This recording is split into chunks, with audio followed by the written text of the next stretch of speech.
solved. We had a reboot of had a new version of Streamlabs, and it caused some stuff to crash. I'm going to give everybody a chance to hop back on the stream here.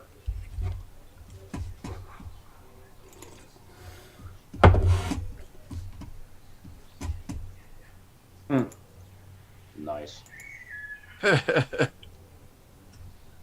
I can hear you sipping tea. All right, so hoping you can hear me. All right, so there was a Streamlabs update, and I didn't troubleshoot everything ahead of time. And core issue was that it lost my mics, and I may have a mechanical issue with this particular mic. It's got an on-off flip, so there may be a piece of solder or something breaking in there. But I've got my traditional Cardioid studio mic going now. It's a Toner 77. It rocks, and we should be fine. So it is Hirsch coming down on me for the camera jokes. Yeah. Oh, Yeah. So, all right, just going to kind of recap, for the final YouTube playthrough, I'll sort of splice everything together and layer some sound in. But basically, what we had done is we talked through, and everybody could hear you even if they couldn't hear me, and you guys talked about your characters very well. We talked through a bunch of things, and what I'm going to do right now is I'm going to drop right back into physical, in-character stuff. So, you had just fought your way down into the basement. You had passed down a long hallway, and you had found, Gregor Undarin, who was a Wurrat and head of not a thieves guild, definitely a group of thieves that were allied with the Egg of Coot. So you had, met with them. And you also had found a high-level sorcerer who, you're pretty certain was allied with, married to one of the sorcerers you'd fought up on top. And you'd found the Thrall of Coot that had been pretty much tormenting you guys off and on for a while. And you burst into that room, and you hit it so hard and so fast, Penny stepped through and actually killed the Thrall with 2 arrows that they just ran. So the sorcerer jumped through. The Wurrat rogue, Gregor Undarin, he jumped through, and you guys saw this large gate that they passed through that Idris had been hung, basically impaled or crucified on a pike in front of it. You saw it sort of close and change. Now what had happened is when you looked at it, it was painful to look at it. It was a mirror, it was a pool of water, it was smoke, it was someplace else. So when you looked at it, it was hard to look at and you had to look away. And a couple of you, when you looked at it, felt almost pulled through it, but you were able to resist. But when they go through it and it finally closes, it comes out, and I think when I described it last week, Penny referred to it as stargating, but it comes out and you guys are covered in this splash and wash of energy, and it snaps back in and is gone. And have you ever been exposed to a bass frequency, a sound that was so forceful that it actually made your bones vibrate? Right? Have you ever been exposed to that style of sound? That's what it feels like. Your body, your bones are responding to this force. And so you stabilize yourself, you shake it off a little bit. Idris is coming to, all right? And he has this horrible, he has a scar around his neck. And I believe you managed to cut the torque off and you dropped the torque down on the ground. So there's this lead, maybe, definitely a gray, thick, soft metal torque laying on the ground, and his blood's running down around his chest, and you can see lacerations where he's been cut. He's got bee stings, what looks like bee stings all over his arm, his chest, and his face. And it's little like needle points, but they're welted, like almost like a bee got him all over his face and arm and everything. And over to the right, there was a lectern sitting there, and there was this black book. And the thing about this black book is it's dark leather. All right, got a bizarre symbol on the front. It's sort of embossed with silver on the edges, but there's this blue smoky flame energy coming up off of it.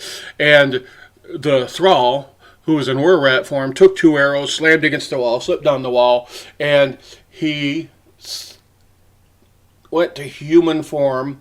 And just like you've seen other Thralls do, he sort of turned into this blue gall and slid down the wall into this pool, leaving bits and pieces of gear sitting around him. but the book itself is now laying on its side, all right, closed, and there's just seeping out of the edges wisps of this blue smoke, and the smoke is luminescent.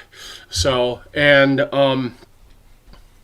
Idris, go ahead and give me a charisma save. All right, Oakley Dokley.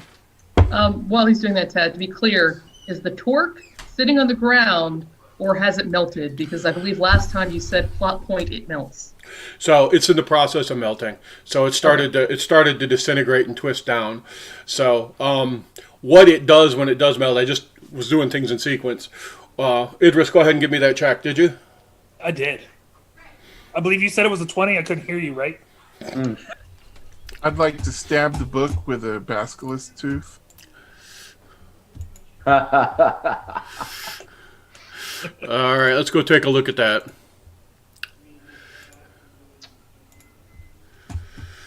Okay.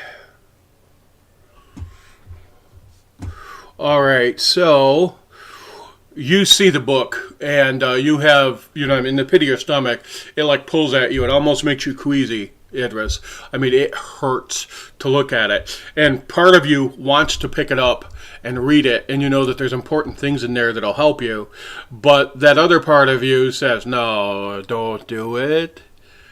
Don't do it. That risk you cannot quantify. All right, It's different from the book that I picked up in the warehouse, right? Yeah, absolutely, totally different than the book you picked up in the warehouse. In my best Galadriel impersonation, do not touch the book.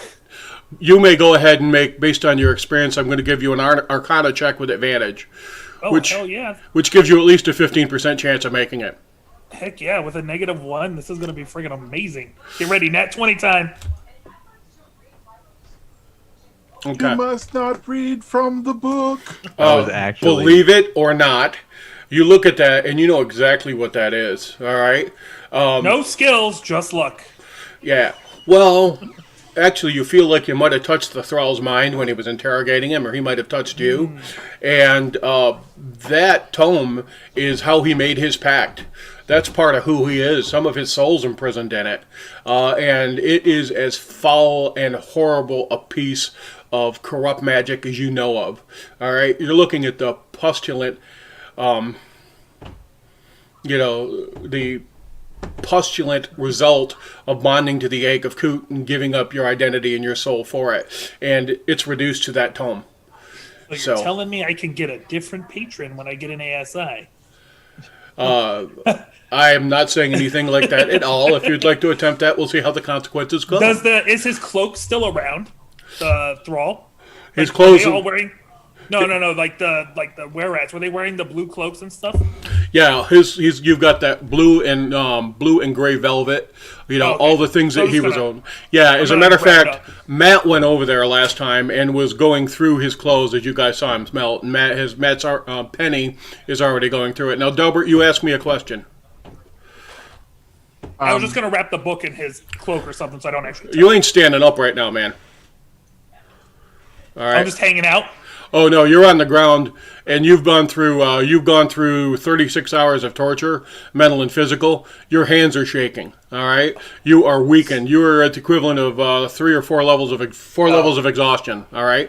So I'm there, laying on the ground, no clothes, like Captain Picard, going, "There are 4 thralls." Exactly. Yeah, and Ellen Moreland is right there with you, all right? She's holding you up. She's healed you as much as you can. But you are physically exhausted. All right, Delbert, you had something you asked me you were going to do. I was actually saying I stabbed the book with a basilisk tooth. Making a Harry Potter. Yeah, Harry Potter ref. All right. And then you confirmed it. Yes, his soul is in the book. So, PJ, are you sharing that with the team? Yeah, no, I tell them, don't touch the book. Please do so in character. Do not touch the book. It's like the gems that I parkoured poorly on. It will suck out your soul. Cork, he's real sick. Like, maybe you should go touch it. I'm sure it's fine. Alwyn says, touch it if you want. She looks at it. Did we find like a clothing for Idris yet? Because I just don't need to keep seeing that as I look around investigating the room. Say that again, Jen. I am one looking for cloth to throw at Alwyn so she can cover up Idris's naked body. Yeah, And two hands there, pal. Now he's totally doing the pose, with the 20 charisma, like the god pose. And I am also just looking around the room. I'm avoiding the book because, to be perfectly honest, that is not my kind of arcane science. I'm gonna let Delbert. You can handle that. There's the guy's cloak and tunic and stuff. Now, Penny, so you can grab something and you can throw it to Alwyn. When you do that, Alwyn's like, oh, I'm sorry. Alwyn doesn't even think about that. All right. To Alwyn, it's a body, and body are beautiful things, right? So she's like, oh, I'm sorry. All right. So, Penny, I want to go back to you bending down. I'm going through that body, and you found a couple things. All right. What specifically, what are you doing right now? And keep also in mind that there is that staff laying there that you guys brought down to with the gem on it. So Penny is moving up to these doors that we moved past because there could be potential threats in there now. all right, are you opening the doors, or are you just in guard mode? Just in guard mode right now. All right. So Until the whole emotional Idris situation has resolved itself. all right, very good.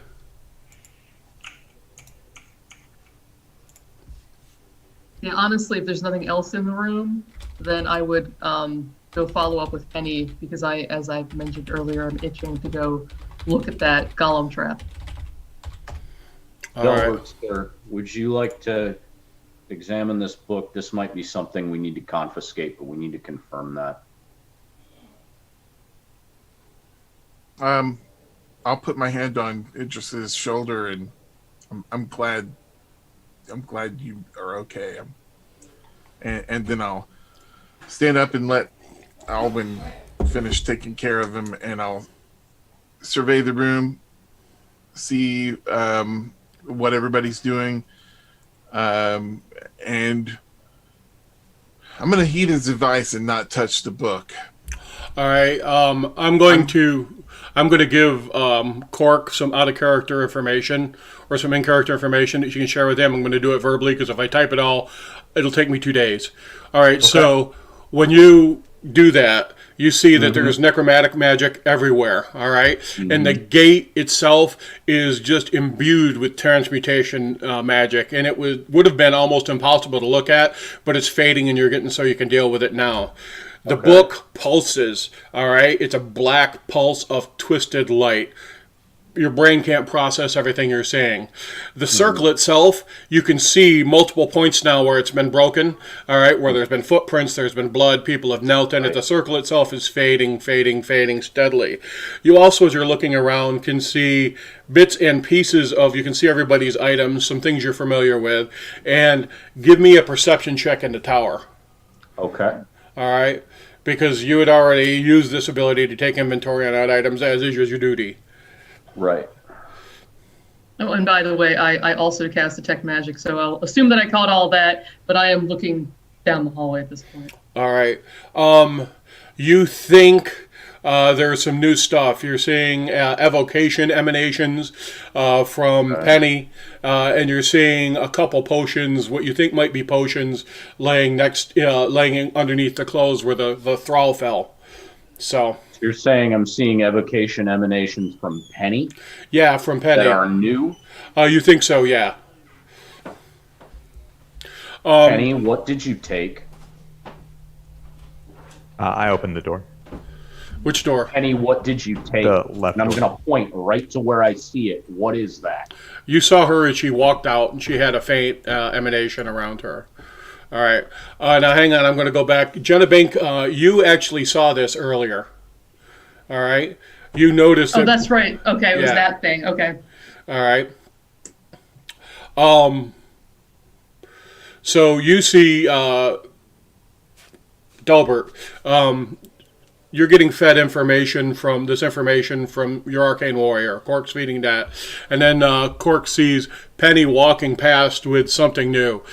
Had just been spot on in terms of surveying the room. all right, and said, Penny, what do you have there? All right. So Delbert, you're getting fed information, and all of a sudden you get Arcane Warrior mode kicking in hard. You open the left-hand door, you can see a barrel of water, some chests, a bunch of debris down in the far corner. All right. Looks like there might be a broader collapse and a deeper collapse past that. A couple more barrels and boxes that are unopened. You step in. All right, so what we have right now is Penny doesn't seem to be paying attention to you. Penny's gone into another room. Jenna Binks walking down the hallway behind her, and Jenna Binks said something about going to see what happened with that trap. All right, Idris is laying on the ground, really fatigued, really exhausted, and Alwyn's just talking to him a little bit. And Idris, what you're getting from Alwyn is she's trying to decompress you. She's like, are you okay? What happened to you? How do you feel? She's trying to get you to talk about what happened to you so she gets a feel of your mental state. All right, and our members of the Cabal are side by side, sort of assessing the situation. Delbert, what do you do? I'll look at Cork and say, he doesn't seem like he's behaving normally, does he? Who are you saying? Who is he? She. She.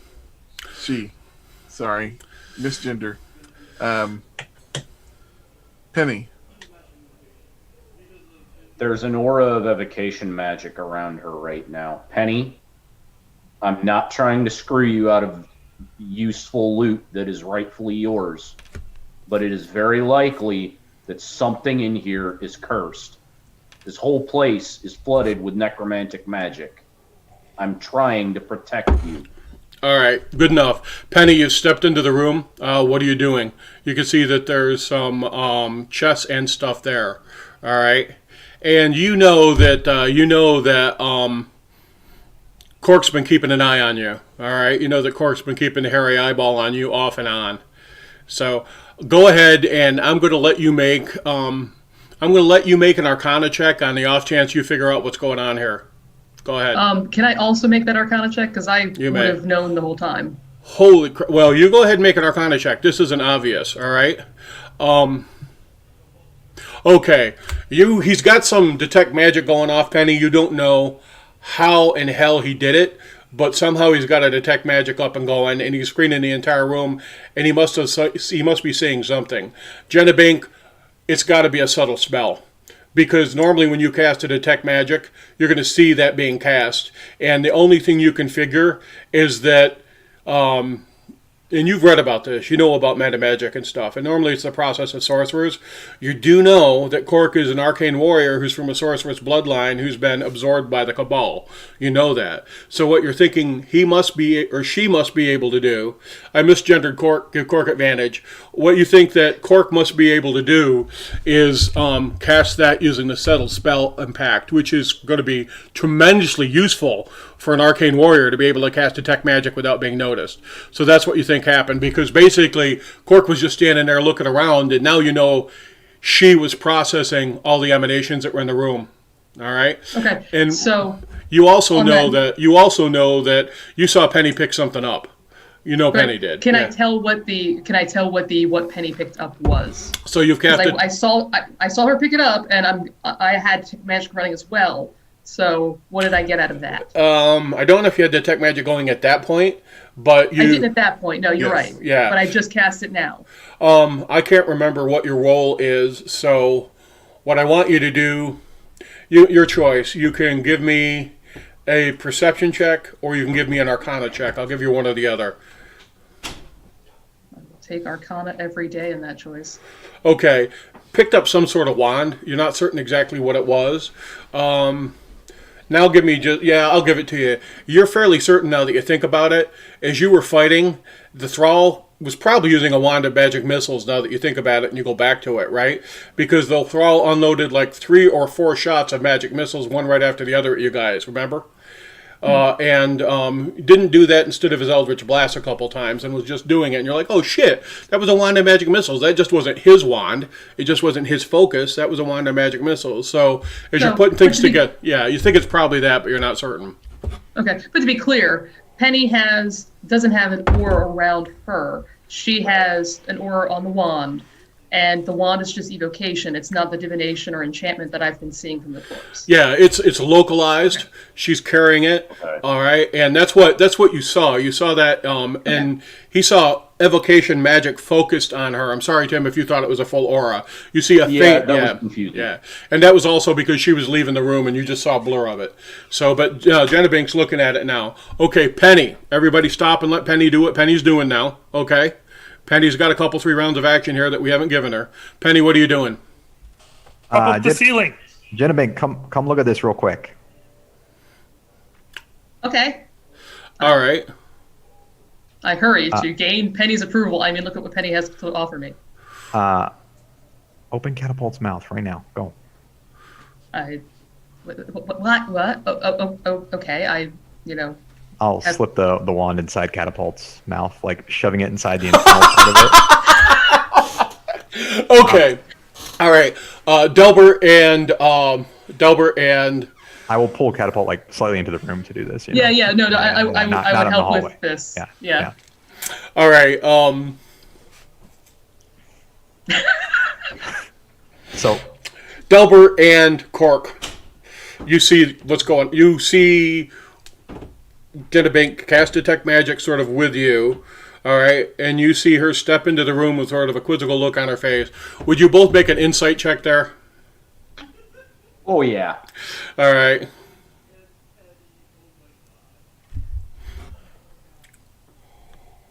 they like to take shit that's not theirs. Now I'm gonna look in this room and see if there's anything here. All right. I'm gonna start investigating the room after Ted. Okay, as long as we get to look at the golems, I'm very interested in the golems. Yeah, we can look at that carefully look at the golems. All right.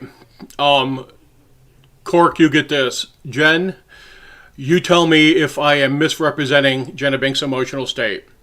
All right.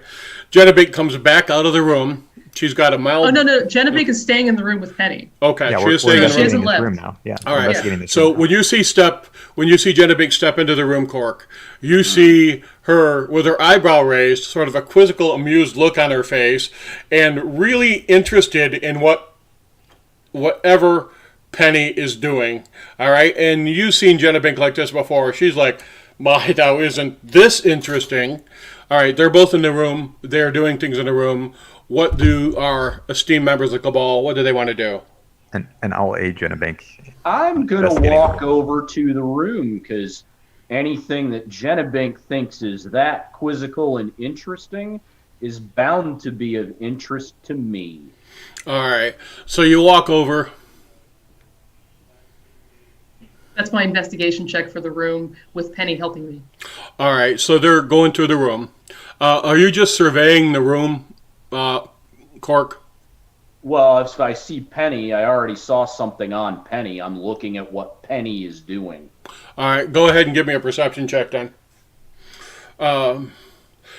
Hey, Penny, just for reference, I want you to do a sleight of hand check just so I have some baseline to work with here, okay? Sure. All right. And the detect magic is still running. Yeah, absolutely. Sleight of hand or stealth? Because I'm trying to like hide the object. That's sleight of hand. Well, that would be to like take something off a person, to lift something. Or to put something on them, you can use it to plant things. Yeah, stealth Putting- is Stealth actually is being UI. sneaky. Like You're hiding. gonna have to and- cornhole it. You're gonna have to cornhole, put it in the prison pouch. All right, That's so What to do. Jenna Bink and Jenna Bink and Penny are going through the room. All right, and Catapult is sitting sort of in guard mode by the door, looks up at you and cocks his/her head, and you can see as you look down the faintest little bit of evocation magic, and a little piece about this big, a little bar maybe, just sticking out the edge of Catapult's mouth, and Catapult goes, Oh. So what you're saying is that Catapult's sitting there like a cat that just caught a mouse and ate it with the tail hanging out? yeah, but it's just the faintest bit. It was actually pretty well done quickly, in your professional opinion. Yeah. If you didn't have the detect magic one, you probably would have noticed it. But because you were specifically you rolled very well, and because you were specifically looking for looking for that item, that emanation. You see what's going on. Now, Okay. Penny and Genebink immediately make an insight check.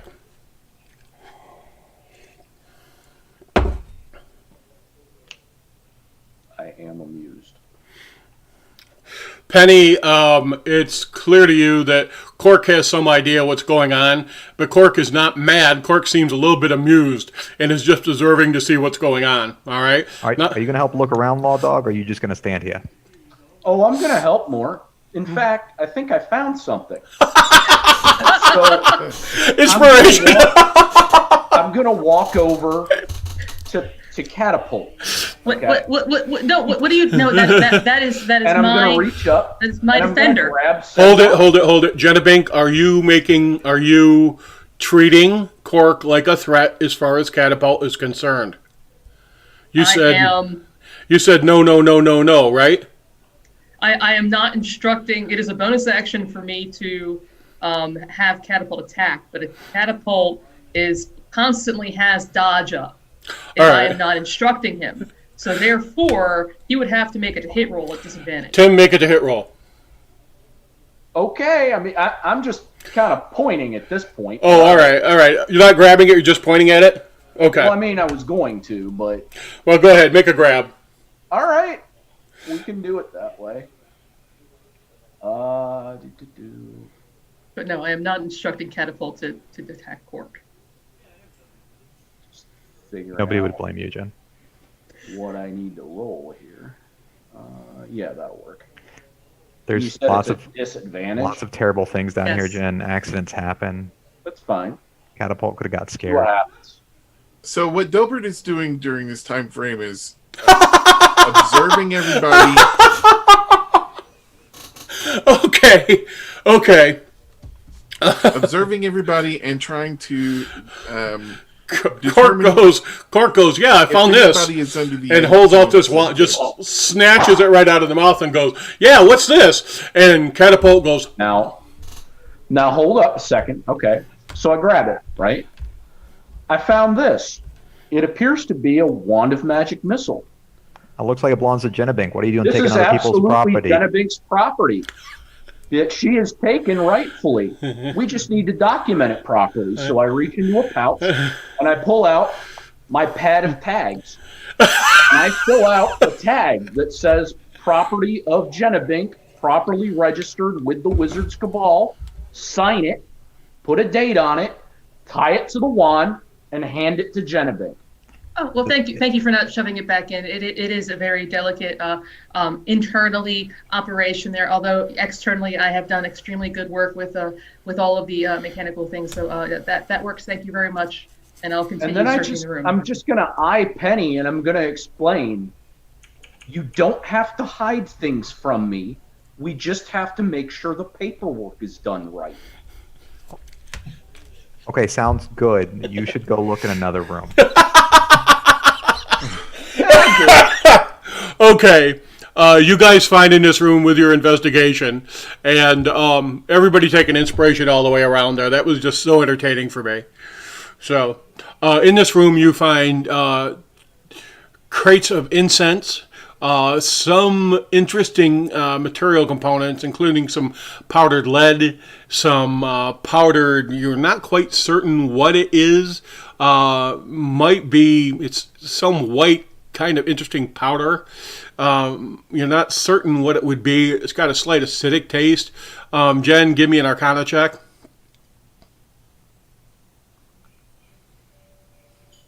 It's freaking bromide. Why they have powdered bromide, you don't know, but you're finding odd and interesting things here. All right, and you also find what looks to be dried meat of some sort, but it's, you're not certain. Either one of you can give me a nature check.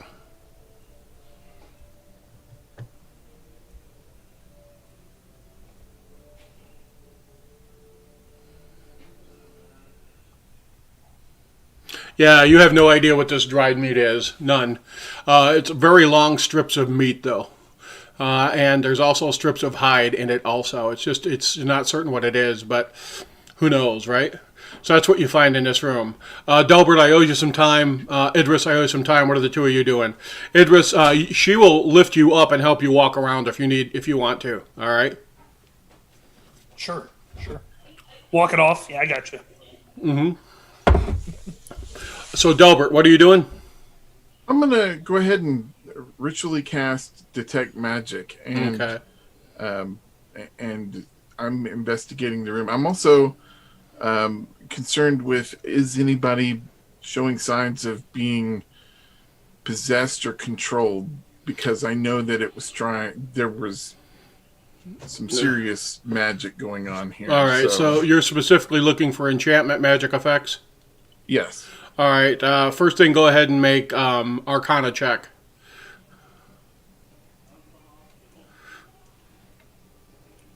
All right. All the things that you were told, all the things that you processed earlier, that you were told originally for Cork, are true. All right. So you can see the gate, definitely powered by transmutation magic. There's some necrotic magic suffusing the room. Although based on what he described to, or she described to you, that started to dissolve. The book itself is unpleasant to look at and is pulsing. As you walk and you look at everyone, go ahead and give me a perception check.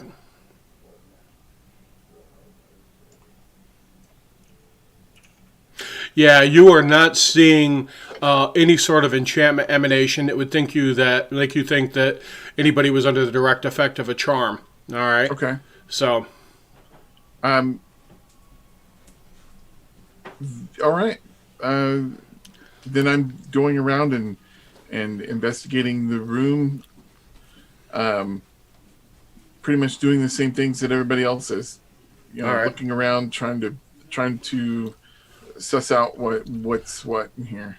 All right. So what we're going to do at this point, okay, is we are going to I'm just going to open things up. All right, and let you guys kind of get a good feeling for what we have in here. All right. 3 dead bodies. Yep, 3 dead bodies, and they look like they're bodies that are being prepared for burial. So you've got 3 dead bodies in here. You've got some cells set up in here. This was where Idris was probably being stored for a little bit anyhow.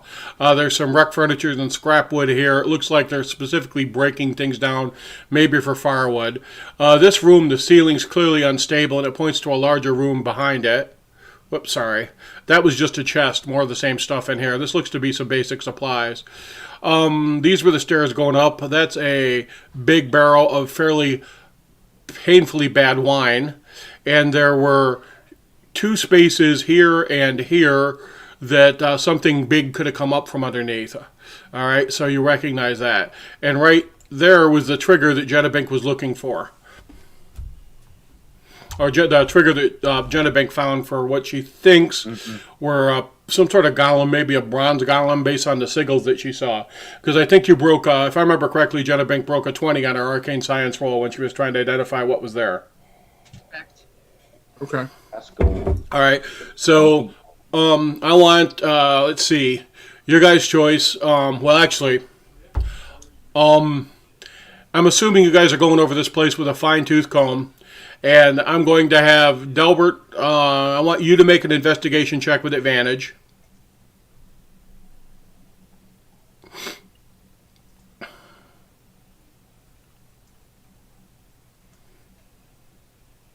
Okay, Delbert, you found over here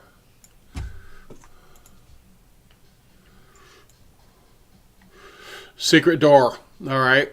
That when you're just messing around, you've got your detect magic up, you see the slightest trace of transmutation magic, and you go down and you touch it and you twist your fingers around, and this door sloops open. And when it opens up, you can smell dust, earth, and mold. So you're pretty certain that down that corridor, it stops being laid flagstone, which it is, just stone set in the mud, to just like earth and tonner, maybe reinforced with wood. Over in here, Jenna Bink, you make that investigation check with advantage. And why I'm giving you guys advantage is I'm assuming you're working as a team, and just the person who I think is most likely to be in the room, I will have make the roll. All right, Jenna Bink, you also find another sort of escape tunnel that's been built also, real similar sort of design.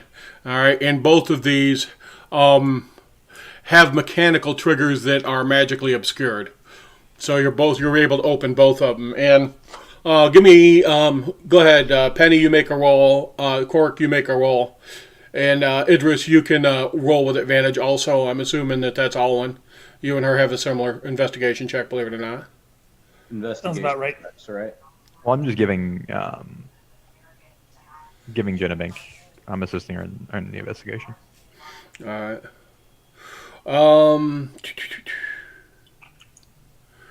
Okay. You guys find some stuff, all right? When you're, you think based on what you're seeing upstairs that somebody had very much a go bag set, and when she took off, and I'm assuming you're checking the room upstairs also, when Wanda took off with the rest of the sorcerers, she probably took her to go bag, and you guys probably lost some stuff there. But scattered throughout the compound in the area here of value, you guys find the following things. You find Stayed mounted, by the way. Huh? She stayed mounted. She didn't remember the halfling that she scooped up, kept her on the horse. Okay. So yeah, and you said you said you should have dropped the baby, so I just let you put an arrow through the baby and through her because I mean, so. Well, I mean, I feel like with the nat 20 I hit, I should have been able to miss the baby and just hit her. Okay, fair. I'll go with that. Yeah. So, all right, but you guys get some stuff. All right. So I am dropping, and all these items are identified to you. You can see what they are. All right. So you get a bloodstone. You picked up a few platinum pieces, some gold pieces, some silver, some copper, and then you have the ceremonial staff with the focus. Additionally, you do have that wand. Were there any like bronze braziers right here? You said golems, bronze golems. Those there, you know where they are. Thanks, Dad. You know where they are, but you haven't gotten them yet. All right. How heavy are they? You don't know. You know that they're underneath two things in the floor and that you disabled the trigger, but you haven't physically been able to examine them. All Jenna Bink did is Jenna Bink found the thing. You bypassed what would release them. All right. So as far as you know, they are active and they're sealed. Okay, so my thing is, I tell Alwyn to yell out to Jenna Bink, like, what's the average weight of a bronze golem? Half a ton to 3/4 of a ton. Half a ton. Okay, it just goes back to thinking. African Standard or deviation European? on that is, typically 50 to 100 pounds. So, really without having examined them, and I would very much like to examine them now, I don't know. All right. What we're going to do, Jenna Bink, is from what you rolled last time that you bypassed a trap that would have sprung and released them. All right.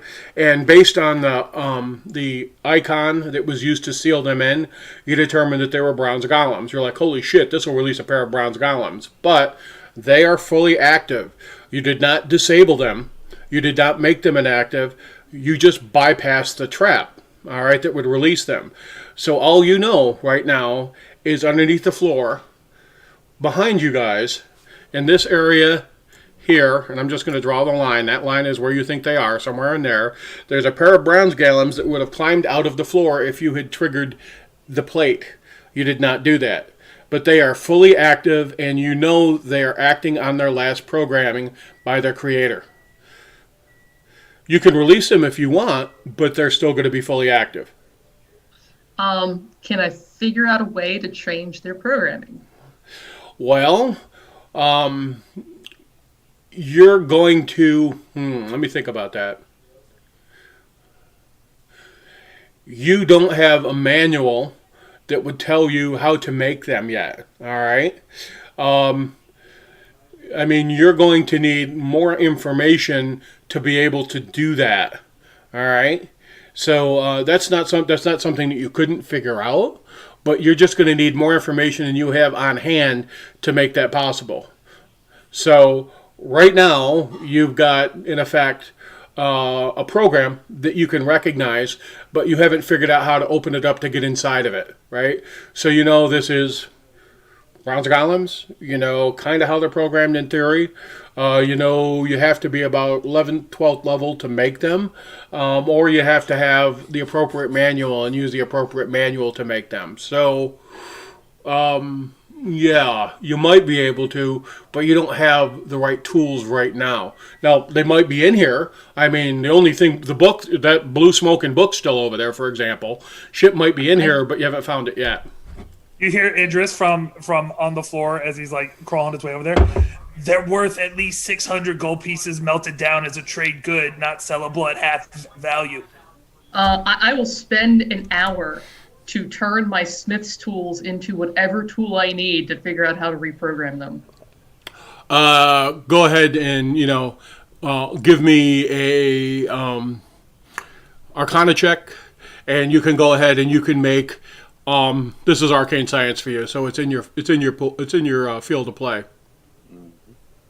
And while she's doing that upstairs for the hour, I'm gonna go make an inventory of all the bodies and stuff. All right, you guys got violet acid. You found that really nice ceremonial dagger and the coin that I threw up in. So your total haul off of this was 3 platinum pieces, 42 gold pieces, 788 silver pieces, 104 copper pieces. You found 1 bloodstone that's worth about 50 gold pieces, and it's got a hole carved in it, and it was on a leather thong. You got the ceremonial staff with the focus in the top of it. That's clearly a Cabal focus. Without the focus, it's worth about 75 gold pieces because the craftsmanship is amazing. And you got a ceremonial electrum dagger with a black pearl in the pommel, and that's worth about 750 gold pieces. And you found that on, remember the warlock that stepped forward with the sword, and the elven swordsman? That was on in his boot. A very, very, very nice dagger. All right, so those are the things that you found. And you can see where when they were getting out, they popped open a chest and they grabbed shit out of it, and there's, you know, they just emptied out shit when they were getting out, when they were, you know, scrambling. So, but this is what you find going through everything. There were other potentially things of value that were in the wagons, but they got burned.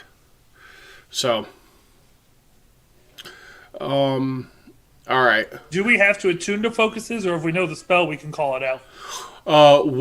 There's a process that Delbert's going to have to pass through. It's akin to reading a spell book. So he's got to attune himself to the focus and see what he can pull out of it, and then I'm making it basically like transcribing a spell, except he's got to pull it out of the focus, and he can either put it into his spell book or into his focus or both. All right, and but that process is going to take some time. Jenabink, what did you roll? Okay, Jenabink, you know at this point that they're active. You're going to have to figure out how to deactivate them to have a chance of reprogramming them. All right, if they are active and programmed, all right, they're already, you know, operating on programming. So you're going to have to either figure out how to shut them down, or you're going to have to beat them to pieces and then see what you've got to work with on the other side of it. All right, doesn't matter what you do to reconfigure stuff. There's a process, right? You have to go through. And that's built in to protect the creator. If you could just take somebody's golem and, you know, strap it down and reprogram it, or interact with it and reprogram it, then all fights with constructs would be about simply taking control of the construct from the other creator. So right now it's bound to the will of its past programmer. You're going to have to figure out a way to overcome that first. All right. Now there's rituals that could allow you to do it. There's different ways you could would allow you to do it. All right, but right now with the tools you at least have found so far, you don't have it. So It's a quick it just- 600.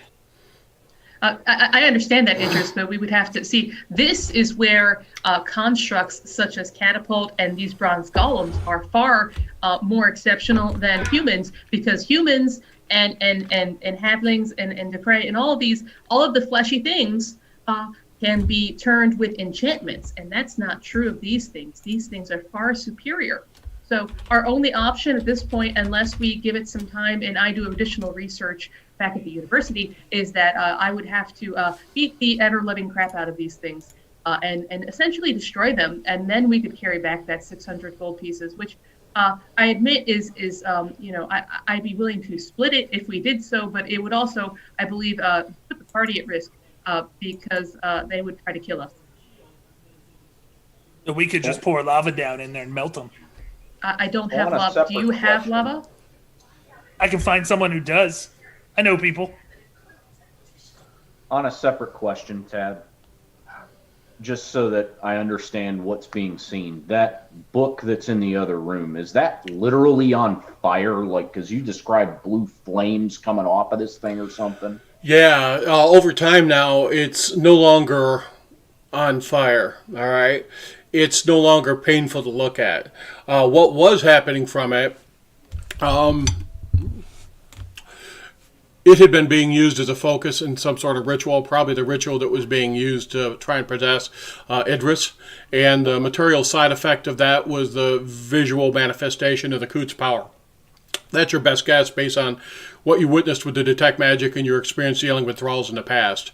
So once that process passed, the magic has faded. Now, it's still a black book bound in silver, all right? And nobody's picked it up. It's still sitting on the floor where it was, but it's not obviously malign in the way it was when you first looked at it. Is it still emanating magic?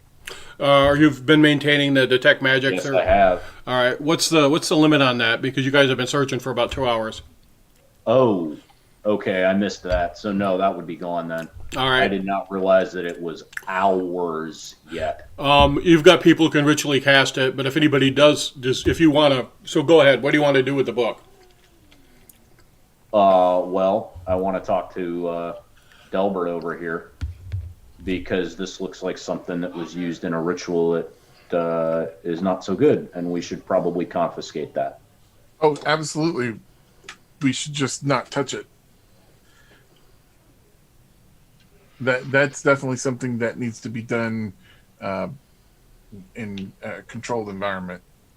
Okay. So I'll take out my bedroll and wrap it up. Wrap it up in a blanket. All right. You're able to Dash do it in so. a backpack. You are able to do so. No problem at all. That looks like a spell focus on the staff there that you're holding. Mm-hmm. That's something I can use. I'm not sure if you can. Penny, do you think we should just, poke at these golems and let them come out and we beat them?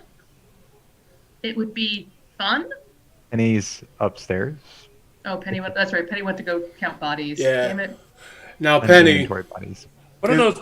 Oh, So Ted, there's no mundane armor, weapons, that kind of stuff on any of the bodies because we killed. Oh like, a lot yeah, of those you can guys. absolutely you can absolutely strip all that stuff off of there. Yeah, if you want to, absolutely. There's some stuff. So I'll lob it together and drop it there. Caleb was up there organizing the bodies. He was dragging them up into rows and getting them ready for burial, or whatever you guys want to do. So he's got his dad's body, his brothers and sisters, different people that he knew in the community. He's been pulling them in rows. He's covered with soot.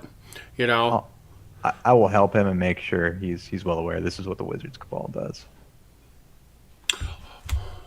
Is the dagger also magical? Hang on. I got some role playing I got to do. He's obviously been crying, Penny. All right. He's got snot running out of his nose. He's really upset. All right. And he's taking these bodies and he's lining them up. All right.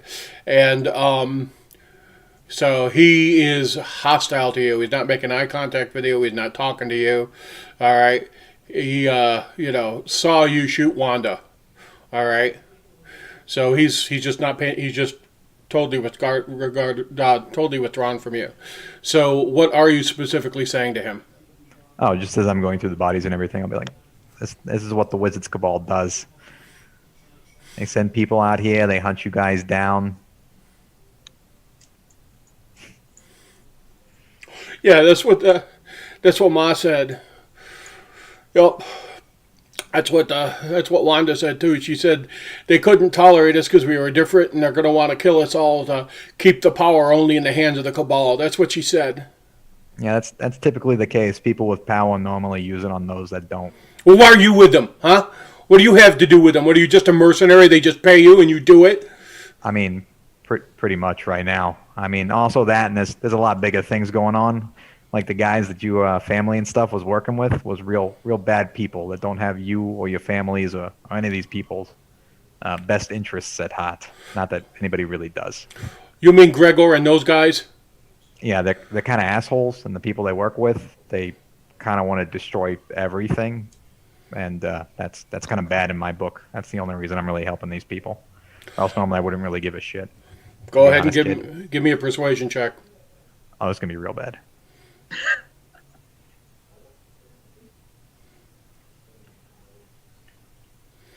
It wasn't horrible. He's like, well, Wanda said we shouldn't have had to do anything with the were rats, but she kind of made them, and you sold your soul. If you're working with the cabal, you sold your soul to them, didn't you? Nah, I didn't sell my soul or nothing like that, man. That's more that whole blue-eyed people thing. That's more their gig. The cabal, they want to control you through much more maniacal means than like giving your soul or something. They use it through like money and power and paperwork, industry and all that kind of stuff. I'd rather take coin than have somebody control who I am and what I do, and it sounds like that's what those blue-eyed guys do. You say that now, man, but those Kabbalists, man, when they start running things, them and the nobles in the big cities, and they just grind their foot on some poor peasant's throat till he can't feed his family, and there's like 4 kids, and he's got to decide which one stops. So they control you through money? Is that what happened to you? I mean, I think that's what happened to you.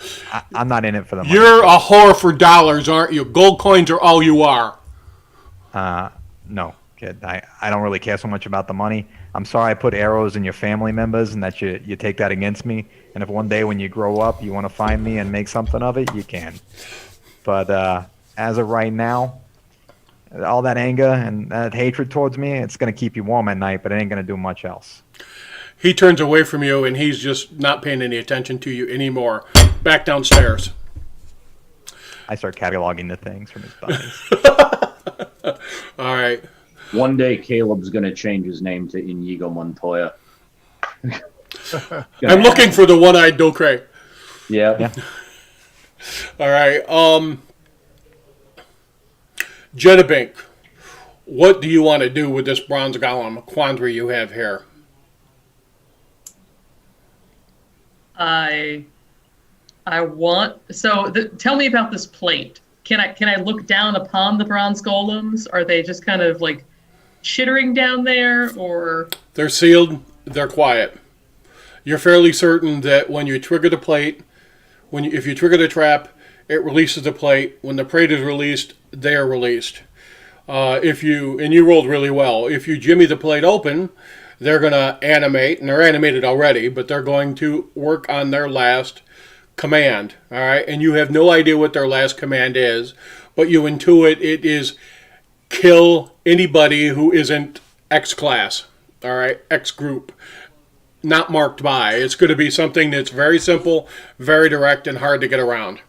So, Jenna, all you have to do, if you're stuck, is take one of the blue cloaks and put it on, and then get one of the bigger werettes outside that's not too burned up, cut off their skin and wear it, and then go activate the golems, and you should be fine. Jen, do you require an intelligence check for this, or you got it? She is so hopeful that she can make this work. I think I might.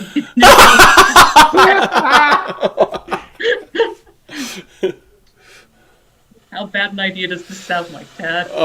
You're fairly certain that because not everyone was were rats and not everyone wore a blue cloak, that probably wasn't the conditions that protected people. Although Idris may be on to something. It's like with zombies, you gotta rub the blood all over and then walk through them. So, unfortunately, I think a lot of arcane science works on the electromagnetic auras that we all emanate, and therefore the golems would have a perception of who actually animated them, and the whole cloak thing, while would work on visual perception, is not actually how that would work. You can't know that until you test my hypothesis. That's what Are a you- good arcane scientist would do. While I do kind of agree with that, and I sincerely want to touch the trap, I can also hear Penny yelling at me as I even think about that thought. And not to mention the fact that I don't think that you could even lift a weapon right now to help me defend myself if I Oh, did that. I'm like literally crawling by her, like Rick James in the Eddie Murphy sketch, from Dave Chappelle. What am I gonna do about all these bee stings, Jenna Owen's Delbert- helping you. I mean, Delbert, Alwyn. I mean, I feel like I could come back to look at this later, unless the GM is horrible. So I think maybe just outline this in chalk, say do not touch, and then push a table over it. Wait a Or minute, do wait you a want minute. me to activate the golems? They probably won't attack me because I'm part were-rat right now. Well, I mean, I can't prevent you, Idris, from touching the plate and activating the golems. I can't. I've learned. If I've learned one thing, it is that I cannot prevent you from doing much of anything. Clearly, if you touch the plate, it's not my fault, and Penny can't blame me. I look at Alwyn and I'm like, what about that? What if it's actual were-rats that sets it off? Dear, let's go Or find you. thralls. She takes you over to where these nice comfy chairs are. She gets the brazier going well. She sits you down in the brazier. She gets you a glass of wine. She sits it down. She scrounges up a wheel of cheese. She sits it down in front of you. And she goes, "You're so pretty. You're not the brightest person I've ever met, but you're so pretty." I'll take it. And then I just yell out from my little charcuterie board setting over there, they should have never given you gnomes tinkerer's tools. Yeah, and Alwyn kicks back and she goes, "I don't know, Jenna Bank, to be perfectly honest with you. I mean, I think it's possible for you to take control of the golems, but well, let's talk it through, right? You're going to need to be able to, if there's a command word, you're going to need to be able to get the command word. If there's some device that gives someone direct control over it, you're going to need to be able to have that device, and I imagine you'd have to attune yourself to it." And she's just thinking out loud to you. She goes, "I mean, this isn't my area of expertise, but they No, are..." I mean, I think you're right. I mean, I had a professor back at university. His name was Cy Burr, and he told me about some of these things about hacking the golems and making them program to work for you. And he said it was very difficult, and I would have to deactivate them first. So short of a deactivation spell or just destroying them, which would be difficult because I'm kind of by myself right now. And while I'm sure you would help me if Idris was threatened again, I don't really intend to be quite so mean as to institute arcane science in that manner. So I think maybe I should just come back to this later. Like the magma golems, which sound really amazing. I imagine if I encountered them right now, they might be a little beyond me, So what but do you? only a little. So what do you think? Do we disable the trigger? What do you do? What do we do then? Do we make it so people can't get to it? Do we activate them, break them down into their component parts, and transfer the wreckage? I mean, what do we do? Well, I mean, we can't break them down without activating them is the problem. See, if I move that little plate over there, they will basically jump up from the ground and kill us all. So instead, we can push something over that plate so it can't not be activated. Otherwise, the actual tripping mechanism of the trap, I have already expertly taken care of. You have. Right now, it's jammed. It can't activate. So Right. someone would have to, in effect, disable your jam to make the trap work again, which somebody skilled could do, no doubt about it. But all right. So she's like, "All right, I'll trust you on this, Jenna Bank. I mean, leaving them here, they're here. That's one way to approach it, no doubt about it. We could also activate them, break them into bloody pieces, and you could study the wreckage. That's always an option, too." Yes, I mean, I'm happily willing to try that, but it seems like we would have to rest here the night so we could, have a better chance of doing that without all of us dying. Okay. Well, I'll follow your lead. If we're here much longer, there's going to be people following up on our back trail. I can't imagine the fetch is letting us stand out here without people coming in behind us. So I imagine we're going to have support showing up any time now. Ooh, that's an excellent point. We can have them help us destroy the golems. Perfect. Absolutely. Hey, while you're out there not dealing with the golems, why don't you look at the back of those corpses' necks and those thralls and whatnot, see who they belong to. As you're going through them, all right, none of them seem to be explicitly marked. Who are the people in the bags? What are they? There looks to be there are two Thonians who look like they're woodsmen. All right, wearing what would have been studded leather armor. They've been hacked out of it. There's some burn marks out of it. And then there is one young woman, probably around 20, and give me a medicine check.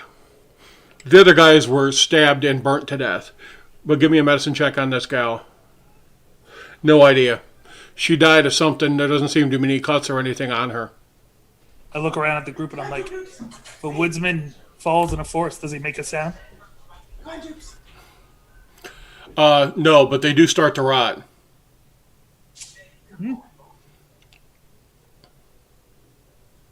I'll throw up another detect magic for this room and the other room to the north that we didn't really look at, and make sure that we didn't miss anything. All the really potent emanations that you had seen before have faded. The gate is now just a metal ring. Faintest aura of transmutation. The sigils are gone. There's none of that necromantic magic. The book is still unpleasant to look at. It's definitely infused with necromantic and also transmutation magic. Everything else, you're not really finding anything. That's definitely a wand of magic missiles. You can tell that. And that the focus that Delbert has and the staff is pretty powerful. It's not a third or fourth or fifth level caster's spell focus. It's a powerful spell focus. So, Delbert, go ahead and give me a history check. Okay. Did Cork give it to me? Yeah, I think Cork did. Cork, did you give him the... Yeah, I would pass it over. Yeah. So, way for you to think about the relationship between you and Cork is you're the equivalent of an ensign, and that's a chief petty officer or a chief. I mean, you're an officer, but that's the veteran. See what I mean? So if you give her direct order, she'll respond, but she knows the game. Fair, Okay. Fair, Tim? That's fair. All right. So, first off, let's identify. Okay. It's absolutely a focus. You're thinking there's... Dang. Give me a second here to pull up the item. There are up to 4th level spells in this. So this was... You're also seeing... Yeah, this was an Inquisitor's. So this has earmarks of being a focus for Inquisitor. Guy would have been about 7th level, from what you can tell, maybe 8th. And you are going to have to attune, but there are a number of spells in them, and some of them are unfamiliar to you. Okay. All right. Go ahead and give me an Arcana check on top of that.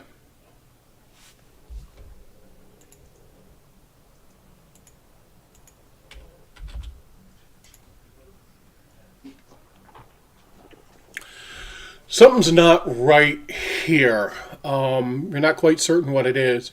You almost think that this might have been made someplace else. By that, there's very specific ways that the Cabal, your Cabal, makes focus. And you can think back to a way that the gems were split in the way the spells were woven into the matrix. And there was a conscious decision made about 350 years ago that's almost a fork in terms of design.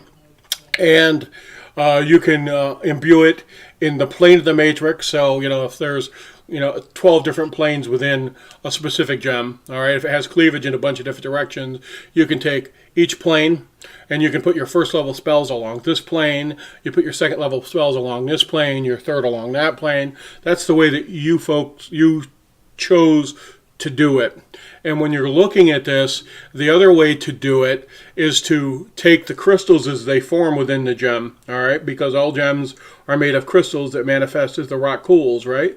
To take the gems as they cool and to take the individual crystals and make each one of them a node. And a decision was made to do it for ease and speed of accessibility along planes about 350 years ago. This is choosing the different path. Now, as far as you know, none has been made along this different path in 300-400 years. At the same time, this is a relatively new focus. Long and the short of it is, this is Inquisition, this is Cabal, but it's But it not. isn't our cabal. But it isn't your Cabal. As a matter of fact, you're thinking this might be from another when or another where or another place within the Thrall's influence. But it looks to you like somehow these sorcerers killed a Kabbalist, and this is a Kabbalist, but it's not a Kabbalist from the Blackmoor you're part of. Does that make sense? Yeah. And you get a little bit of a queasy feeling in your stomach as that realization manifests for you. All right. And as I get the queasy feeling, I'll look up at the bodies of the kids again and just stare for a minute. So you're upstairs doing this, and you see Caleb walk over, and he bends down in front of kid about 8 years old. And he pulls out a pair of dice, and he blows on them, and he rolls them, and he sets them on top of his brother's chest, and he goes, "I'm sorry your luck run out, brother. Your fight here is done." And he stands up and he walks away, and you immediately recognize that this kid and his family must have worshipped Hirsch. Can you add those to the inventory for? So, hang on, I have to alignment graph for a second here. Suddenly you feel working for the Coot would be an outstanding idea, and lycanthropy appeals to you. Come on. They got healing benefits. So is the dagger also magical? The dagger was not. The dagger is just very, very, very fine. It's a work of art. It's worth money. Okay. It's the sort of thing. I'm sorry. It's the sort of thing that if you travel light, you carry gems, you carry jewelry, you carry work of arts, because you can always walk into a fence and go, "How much will you give me for that?" And you've got enough money to stake people. And Penny thinks that's worth about 750 gold pieces. That's a fine piece of goods there. Okay. I can introduce you to a guy who can make that money up here. Okay.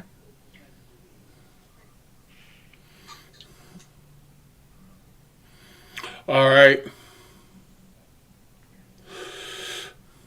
Would Cork have been there to see what was going on with Caleb? Oh, yeah, I absolutely. kind of sat back and Yeah. let things go, but I wasn't sure where she was. What you told me you would do, and I'm just assuming this is the case, is any place Delbert is, you're with Delbert, right? So you've been tasked with Delbert, and Idris are the people you're taking care of.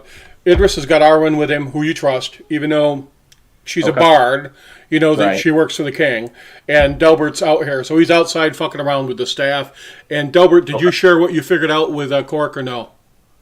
Yeah. I'll be talking about it as I'm going through, bouncing the discoveries off of Cork and All right. So I'm looking around. Is anybody else up here, or is it just us? I imagine Penny is up here doing Penny's thing, just making certain nobody sneaks up on you. All right. Idris is going to be downstairs with Alwyn and with Jennabink. So I think Jennabink is trying to figure out how the hell she can jack these things. Is that fair, Jennabink? You're getting as much information as you can before you leave, right? Ted, Well, I was going to say that I think I've done that as much as I can. I was wondering, has anyone checked out the side tunnels? Like, is it obvious that they're just escape tunnels, or? Yeah, they're escape tunnels. You guys have not formally checked them out. I'm going to finish up. If you're not with them, I'm going to finish up with our Kabbalists, all right? Okay. All right, Matt, what are you doing? Ted, to be fair, if they do come up and I realize Jinnabink is now alone with the golems without supervision, I will probably go back downstairs. I completely so so Penny's like, okay, and goes right downstairs immediately, and he's like, Oh, I see them and I'm like, all right, well, one law dog's upstairs now. That's no more fun. Let me go back downstairs.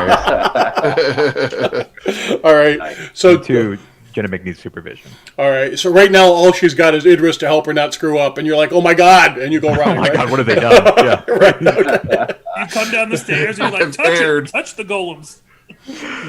All right. So Or you may walk in on our go wear the were-rat suit. So Caleb does his little ritual, and he starts a little bit of a fire, all right? And he's got a fire going, and he's cutting some onions into this little pan, and he's getting the onions going, and then he's slicing a sausage into it, right? And he's just making himself something to eat while you guys are sitting up there. So, Cork, I killed those kids. yeah, I saw what happened. You all right? And I'll kind of stare at my hand for a minute. You know, Look, the first one, right? Now, you're new to artillery fire, right? Fireballs and such. well, sure. So, the first one, I saw what happened. You came up, you saw were-rats, you reacted. You didn't see those kids, right? But I saw you think about a second one, and then you didn't do it. You did the right thing. You're going to have to live with it, but you did the right thing. Come here. So I'm going to walk over to Caleb. How you doing, son? How do you think I'm doing? How do you think I'm doing? What do you want? What do you want? I cleaned up the bodies. I got them ready to go. I'm going with you. I'm not going to fight you. What do you want? What do you want from me? I'm not asking to fight you. What I'm asking for, because I know your family just went through something. What were their names? Tell me their names. She's Daisy, and he's Justin. And my mama got away, but that's my dad, and his name was Eric.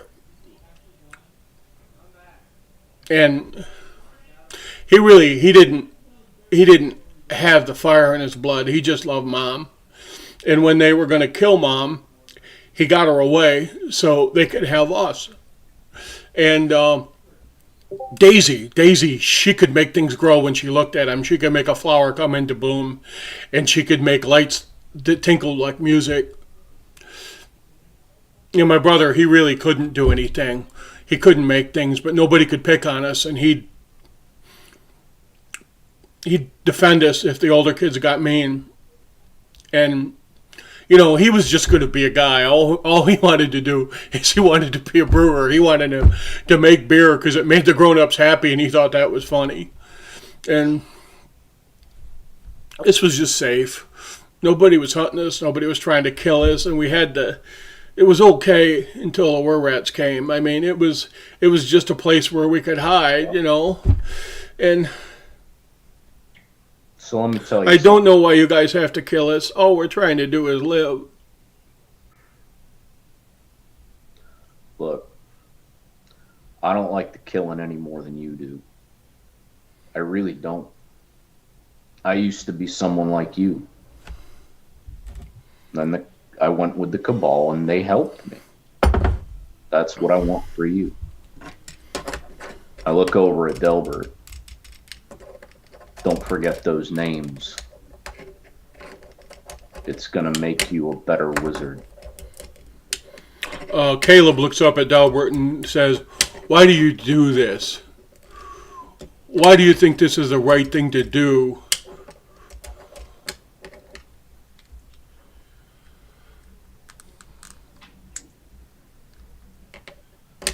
I'm just waiting for Delbert's answer.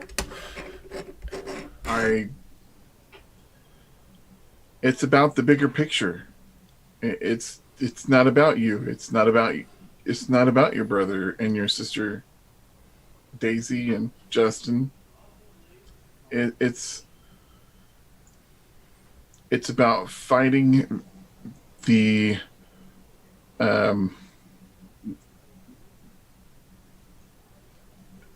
evil that is trying to take over this world. I don't have an answer for you that's satisfactory. I don't know what good is. I don't know what evil is. All I know is they're dead. And if there's something in the world worse than murdering my family, I don't know what it is. So, Dad said, if the Cabal came for us, hide and go with them. If they captured you, it was better than being dead, and that's what I did. But So what I know is this, Caleb. You have a gift, just like I did, just like your family did. But that gift comes with a cost. And that cost is that you are more vulnerable to creatures like that blue-eyed thing that was downstairs. They can twist you against your will. He was one of us once. Mama saved him. Mm-hmm. She saved him in Mouse, and she and Wanda brought him in. Well, you say she saved him, but did she really? If he became that twisted by the egg, that's what we're fighting against. All right. We don't want to fight you. I'm going to let Delbert make a persuasion check with advantage based on how you just backed him up in that conversation. Okay, Cork? Mm-hmm.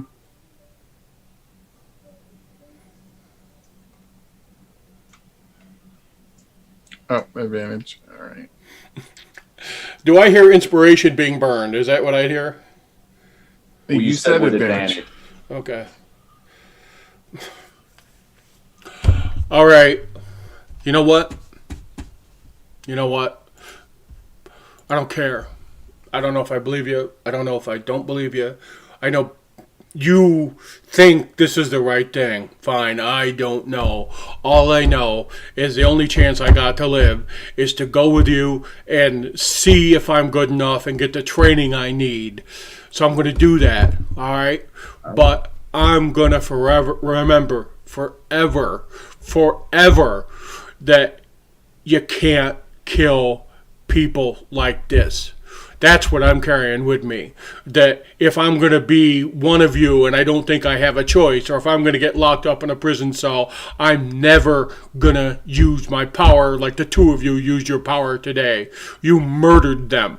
And I'm carrying that with me my entire life. And I don't want to hear any more excuses. And I don't want to hear any more greater good and evil. I don't want to hear any of that. I'm just going to remember that it's not about greater things. It's about that body and that person, and that's the only reason I'm ever going to do the work that you're going to force me to do, and to protect that body and that person, and I got to go. And he goes over into his tent, and he's crying. He's sobbing. Okay. All right. Bank, don't touch it. Don't touch it. Alvin's like, I wasn't. We can. I was waiting for backup. See, Alwyn had this great notion that clearly the flesh is sending people to help us, so we'll have backup here soon. So as soon as they get here, then I'm going to open up the trap door and stuff, and we can deactivate them. All right. So you hear that what you just said? You're gonna open up the trap door. It's a door for a trap that was meant to kill us that you are now going to open, so it can do its job of attempting to kill us. But it's But worth then- 600 gold pieces. And it's also a lot of research, and All right, I all would right. be able to. If it's worth 600 gold pieces, and you get the Wizards Cabal to sign off that you get to keep the proceeds, because you know they always want the little greedy hands and everything. You get them to sign off on that, and it's their blood and not ours. I'm fine with that. I don't care.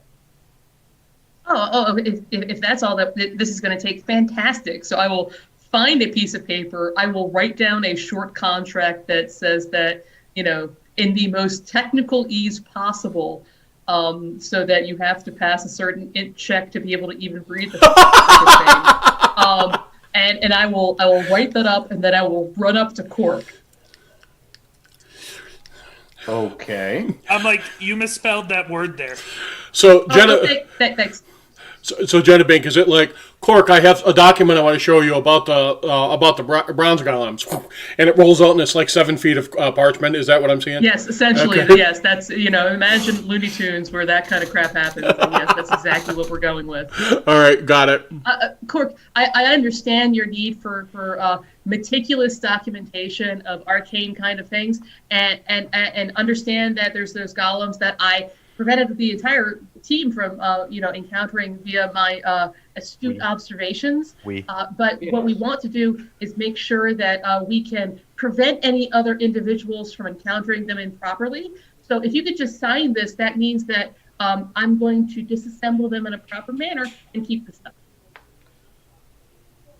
Cork looks over, smirks a little bit, nods, and takes the top of the document, and then sits down and meticulously reads every word. And it might take a couple hours. Or weeks. She's going to sit there because that's her job. All right. We're going to be doing this thing as soon as reinforcements arrive, just so you know. So there is a time limit on this thing. There is no time limit on me properly reading a contract. I mean, if the contract is beyond your scope, I mean, I'm Do sure you want Delbert it signed or no? can Delbert sign it? Delbert would understand it in very quick order, I'm sure. I'm going back to reading. Delbert, hey Delbert, don't you have authority within the Cabal to sign these kind of contracts as well? I mean, is this only something that Cork can do? I mean, clearly you have more capability in this. Jenna Bink, you're not helping your case yet. I have actually some questions for you about arcane science. Oh, what, of course. I mean, we can talk. Downstairs. Oh, What? but- We don't want to but- interrupt but- their reading. Okay, Cork. If they want to take the take the golems, smash them in little bits, and then haul the bits off, that's completely and totally in her right, and she has to. Yeah. So all you're doing now is making her wait while you pretend to read the contract because you know how the law is. Oh, yeah. I'm Okay, good. absolutely using the bureaucracy to my advantage. So, Jenna Bink, I got a question for you. Once we get, Okay. how does that, where they look and they see the magic stuff, how does that work? Can you explain to me in exact details? Oh, absolutely. So I do it slightly different. See, I use my patented piton of magic detection, and when I have it properly infused, it actually works to take the electromagnetic scales and various arcane planar fragments and lines them up in such a way that the polarization of those fragments allows me to completely see the different schools of magic and see when Okay, those all right. planar. More importantly, does anything interrupt your ability to see that? Yes, lead and various thick substances. Are you getting at what?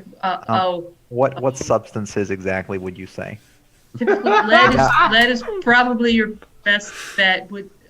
So I would recommend when we get back to get back to town, maybe you want to buy a lead box. lead boxes would prevent it entirely. Okay, thank you so much, Genevieve. I appreciate your knowledge on the arcane sciences and everything that you bring to the table. Jenna would you like an insight check? No, I really don't need one. Okay, very good. I understand. Yeah. All right. Yeah. By the way, Yes, when she went downstairs, as soon as she's gone, Cork's just going to stop reading and look over at Delbert and explain that I finished understanding what this was 5 minutes ago, but she doesn't respect the process. So sometimes you have to make them respect the process. Just You so you sound know, like Penny, an old GM I used to know on the sports team back in Bramwald. Trust the process, he would always say. Trust the process. And where did it get them? Nowhere. Penny, just so you know, I did see you actually pick up that wand when you picked up that wand. So I know no one else did, but I wasn't going to rat you out or anything. So I would hope that you're not going to be hiding your arcane science items from me. Oh, no, I appreciate that. I was actually just trying to. I was going to have you or Delbert look at it later. I was just trying to keep it out of the hands of the Wizards Cabal because they typically like to take anything of arcane science or value and put it in their pocket instead of the people that rightfully or unrightfully found it. I do appreciate the trying to circumvent the bureaucracy because there certainly is a lot of that going on, and I don't agree that it is adding any value to the research.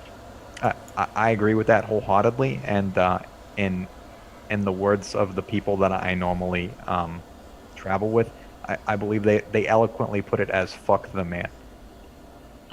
Okay. That has various connotations, though, and possibly could be a double entendre. But regardless, can I touch the plate yet? Do I hear reinforcements yet? Actually, I don't hear yeah. anything. So, about 4 or 5 o'clock in the afternoon, and you guys hit it about noon. So it's been about 4 or 5 hours. They're coming, rolling up. You hear Warhorn getting hit. Pulses 3 times. Cork, it's Donegal, who is your partner. And you know that horn. He is saying, he is announcing his presence. All right? And if he's doing that, this is not a stealth mission. He's coming in force with everybody he could scrounge up. Okay. All right? All right, Genevieve, this is the part where we go upstairs because remember, we don't spill our blood for it. They spill their blood, and then we collect the pots. I mean, I was going to help. I mean, I don't think it's fair to do field research without, assisting. You don't have to, but certainly I plan to help as well as Catapult. I mean, Catapult I can always fix after the fact. I mean, this ain't about this ain't about like repairing or helping or being part of the process. But they weren't here right now when we needed them. So why would you be here for that? Did we search the whole bottom? Yeah, you guys have gone over everything. The only thing you didn't do is follow the escape tunnels out to their exit point. So, it's a group. All right, we're looking at 40 men and women being led by Arcane Warrior, and there are 2 Cabal wizards with them. All right, and they come straight in and they dismount, and this is 20 of the King's Guard. All right, so this is Uther's men and women, and they're half plate, full plate, war horses. They're dismounting, and there are 4 clearly rangers with them, and the entire group just goes across the compound as they come in, and Donegal walks up, goes straight to Delbert and says, "We're here to relieve you. Can you let me know what's happened so far, sir?" And Donegal nods to Cork.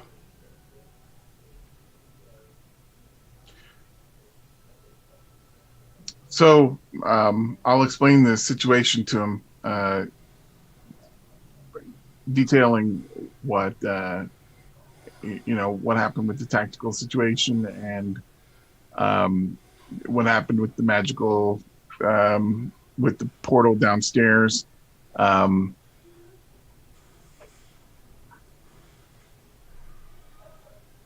Anything else I want to include? There's also a young boy here. Yes, the young boy. Idris? So Yes, Idris. Several escaped on horseback. We that wasn't what we were here for. But they Raven! did escape. and female, broken nose, scars across her forehead. It looks like claw marks. All right, about 5'3", Thonian, dark hair, comes up. All right, she's wearing studded leather armor, got a bow across her back. Big old freaking bird on her shoulder. She's like, "Aye, sir." She goes, "We have escapees. Cork, how many?" So I don't remember how many. But Okay. cool. All right. So do you think about 10 got away? Some went Right. over the walls and out, and so a bunch of them left in a group and column. So about 10. It's families, includes women and children. Raven, At least several of them are sorcerers. roger that. He goes, Also some were-rats. "Oh, really?" Raven, Were-rats, and there was a thrall downstairs. is the thrall been disposed of? The thrall is disposed of. Very good. Raven, pull Aldemar, take what resources you need. You have 10 people who escaped, spellcasters amongst them. What's the most potent magic we saw deployed? Are we all up there? Yeah. Blight. That would probably be the thing that affected me and almost but- killed me. That lady's dead though. That's true. She is. Yeah, I put an arrow like right here in the back of her head, and she just kind of fell over. But I think they got her body, so I don't know what kind of magic they have with like the holy stuff to bringing them back from the dead, but probably not. All right. There's also some dangerous constructs that need to be accounted for in the basement. Oh yeah, that's real important. That Yes, is absolutely. true. Those are under control right now. Oh no, they're absolutely not. What? Their constructs were loose downstairs? They're not Yes, loose. Okay. Well, All right. I mean, they Hold. will be in approximately Hold. 5 minutes. Hold. Raven. Take her. Take him. Pull together the rest of the team you want. I need you to pursue and apprehend those sorcerers. They've got at least one capable of casting fourth tier of magic. Are we clear? Aye, sir. Anything else you need from me? No, sir. Go. I'll follow up as soon as this place is secure. Are we good? Yes, sir. And she goes with the team. All right. The fourth tier magic one is dead. So, Genevieve starts slowly walking back toward going downstairs. Slowly and deliberately. Don't Alright. don't touch any. I'm following Jenny. Cork, are they gonna? Is she? She's one of those gnome artificers. All right. You understand. So, Donegal says, "Sir, are we at risk of immediate activation of constructs?" I would say probably. Form up, and he heads off with like 10 people in plate mail to follow Jenabink and Delbert. Meanwhile, Alwyn kicks back, pulls out Swan Song, waits for it to trigger, and gets ready to sing a song of inspiration. Excellent. I am going to try my best to trigger it in such a way that we can, get a couple rounds of shooting ducks in a barrel. You will be able to with the force you have focused here. I'm not going to bother with rolling through this entire combat because it's a foregone conclusion. With the amount of force you have here, these things will last maybe 2 or 3 rounds, and it's not going to be fatal for anyone. All right. Individually fighting guys, it would have been different, but with a squad of the King's Guard, which is a minimum of 4th level fighter, and Cork and Donegal here with you, and all of you being focused, these things are not going to be able to withstand the assault because they activate, they have to climb out, you'll all get attacks of opportunity, then it'll go into combat, and you'll take them out. So, and I've already given you experience points for them because you bypassed them. So what you're going to end up with is the shattered remnants of 2 bronze golems. And what makes bronze golems distinct and interesting is they fight by grabbing an opponent, shoving the opponent into a furnace, slapping the door shut, securing the lock, and then battering other opponents until that one's cooked. Then they open the door, they take the next opponent, they shove it in, they lock it down, and they continue to batter opponents. All right? They don't really get a chance to get anyone. They do best against. They do really well against one or two opponents. When they're completely surrounded, they're not that good. So these things were designed to trigger and attack a smaller group. So you're able to overwhelm them and take them out relatively quickly. Let me show you. Sounds like Catapult's going to figure out how to chew and swallow things. So Brave Genabink bravely waited for reinforcements. that's worth inspiration. Points there. And my economy is full. So less Golden Army and more Bronze Platoon. You're a whore for inspiration points, BJ. There you Well, go. I mean, you gotta do it if you're going with Hirsch, right? Oh That's man, we true, are so that's true. getting sued by Doctor Who. I really do want to turn this into a game where I can take like things that I learned from golems and like start to apply them to catapults. So if there's anything that I want to do that's like a not as rules is written, it's augment my steel defender. We can work through that. That's, Well, if you we write can them work through down, that. the rules are written then. In a long scroll that I then hand So- off to the. Idris, give me an inspiration. You know, if you master this Golem Give you thing, or get another one. No, give me one. No, I'm kidding. So How could you do that to these poor dogs and their master? That's right. All right, so Genabink, you have the remains of two bronze golems that you want to commit to study, correct? Correct. Okay, very good. What would y'all like to do? That I'm getting the horses that we left behind. Okay. Actually, we have horses here too. I'll get the horse that we left behind.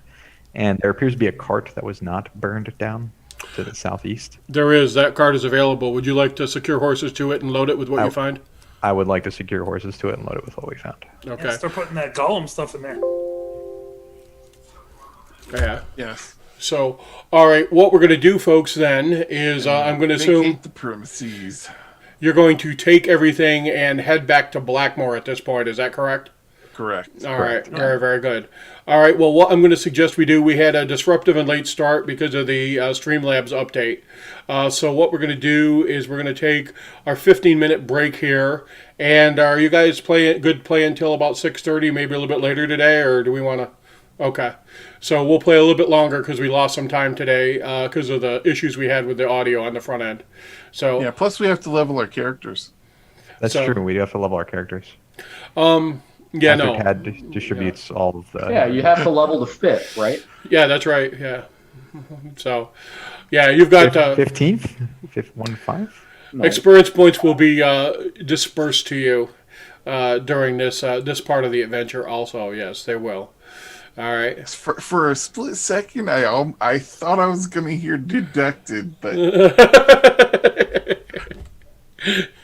So, well, you did make an insight check. I'll give you that. All right, folks, we're going to take 10 here. All right, we will be right back. We appreciate you hopping back on the stream and watching things with us. I had a little bit of a disruptive start on the front end, but we're here to play. And thank you so much for your time, and we will be back in 10. Talk to you very soon.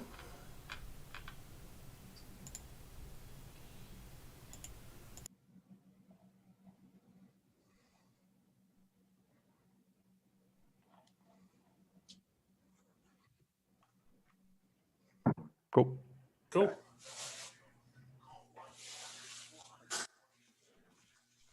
Yeah, I see that. Oh, Woo! All right. So, if I am understanding correctly, we're about to head back. And at this point, Cork is not really needed for the rest of this. Cork is more needed for, like, let's go after those Rangers and assist in the apprehension, or going back to town to deal with Caleb and all of that stuff. So I'm thinking I'm going to bow out of the Zoom chat. you're still alive. Not really going to be there. Yeah.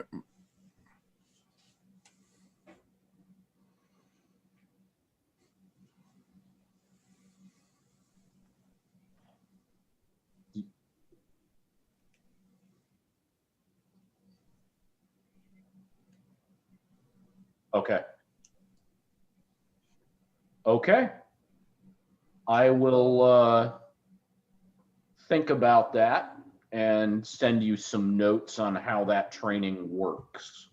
Boom, he's got Some to do of 20 those levels of spellcaster. Some of those reports, given Delbert's involvement, are likely to be seen by him. So I will forward you what I come up with, and we can talk about what to inject. Still alive. You come back out of like the Dungeons and Castle Blackmart level 19, you get like shanked in the back by like this youngin, and this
Hey, folks, we are back. Thanks for being so gracious and waiting for us to return. We just had our players kind of resolve what happened at Brindle Manor and bring Idris back. And travel back to Blackmore is relatively uneventful. You do see some folks. I'm going to give you guys all a long rest because I'm going to assume you end up making it back to Blackmore. You said you're all going to the Comeback Inn, correct? Yeah. All The right. only safe place. Works good. All right. So everybody goes back to the Comeback Inn. All right. And as you get to the Comeback Inn, as you come rolling back in to see everyone, very much,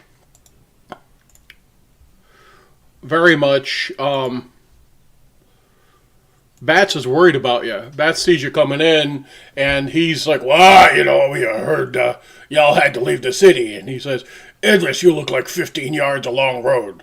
And so they sit you down, all right? And the various barmaids are there. So Sunny shows up, and Autumn, and this new girl, Pumpkin, right? And they're just there. They get you stuff to drink. They take care of you. And surprisingly, for the time of night it is, there's just not many people in the Comeback Inn. So they feed you very well. There's not a lot of traffic tonight. Alwyn gets up, sits down on the stage, and she plays a little bit, and she sings, and y'all go to sleep. And you wake up the next morning in the inn. Is the other new girl there? Spice? Yeah, Pumpkins? Yeah. Okay. yeah. Pumpkin and Spice, it's that time of year. They come in seasonally. Good. Yeah. So, Pumpkin's a little Havling gal, by the way. And what they do is they all pick names, all right, together based on their personality and how they act and what they look like. So the different women who are members of the, excuse me, how could you be member, right? But who work for the Comeback Inn, all have an identity, all right, that you're not certain what their point of origin is. Sometimes they have weird accents. Sometimes they just have a presence that is hard to identify, a place that they've come from, that just doesn't match when they start to describe it to you. But, all right, so for sake of argument, we will show the Comeback Inn to y'all so you have it. And these are the areas that you've been in and that you're familiar. You are having breakfast right now. And everybody is buzzing around and doing their thing.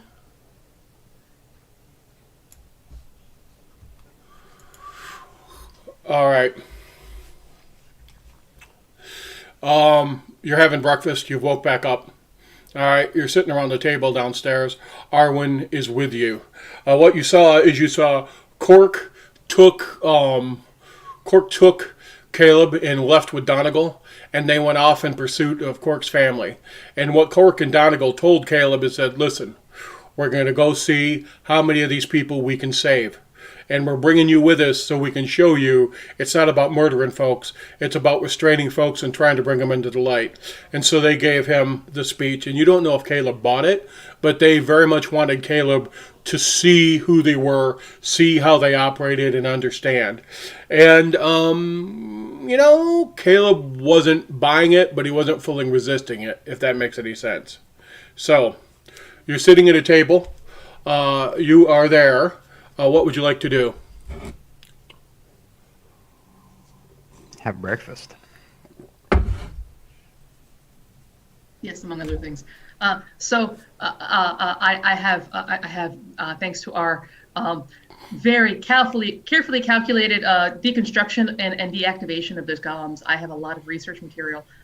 Are we going to go back into the dungeon soon, or what is the plan?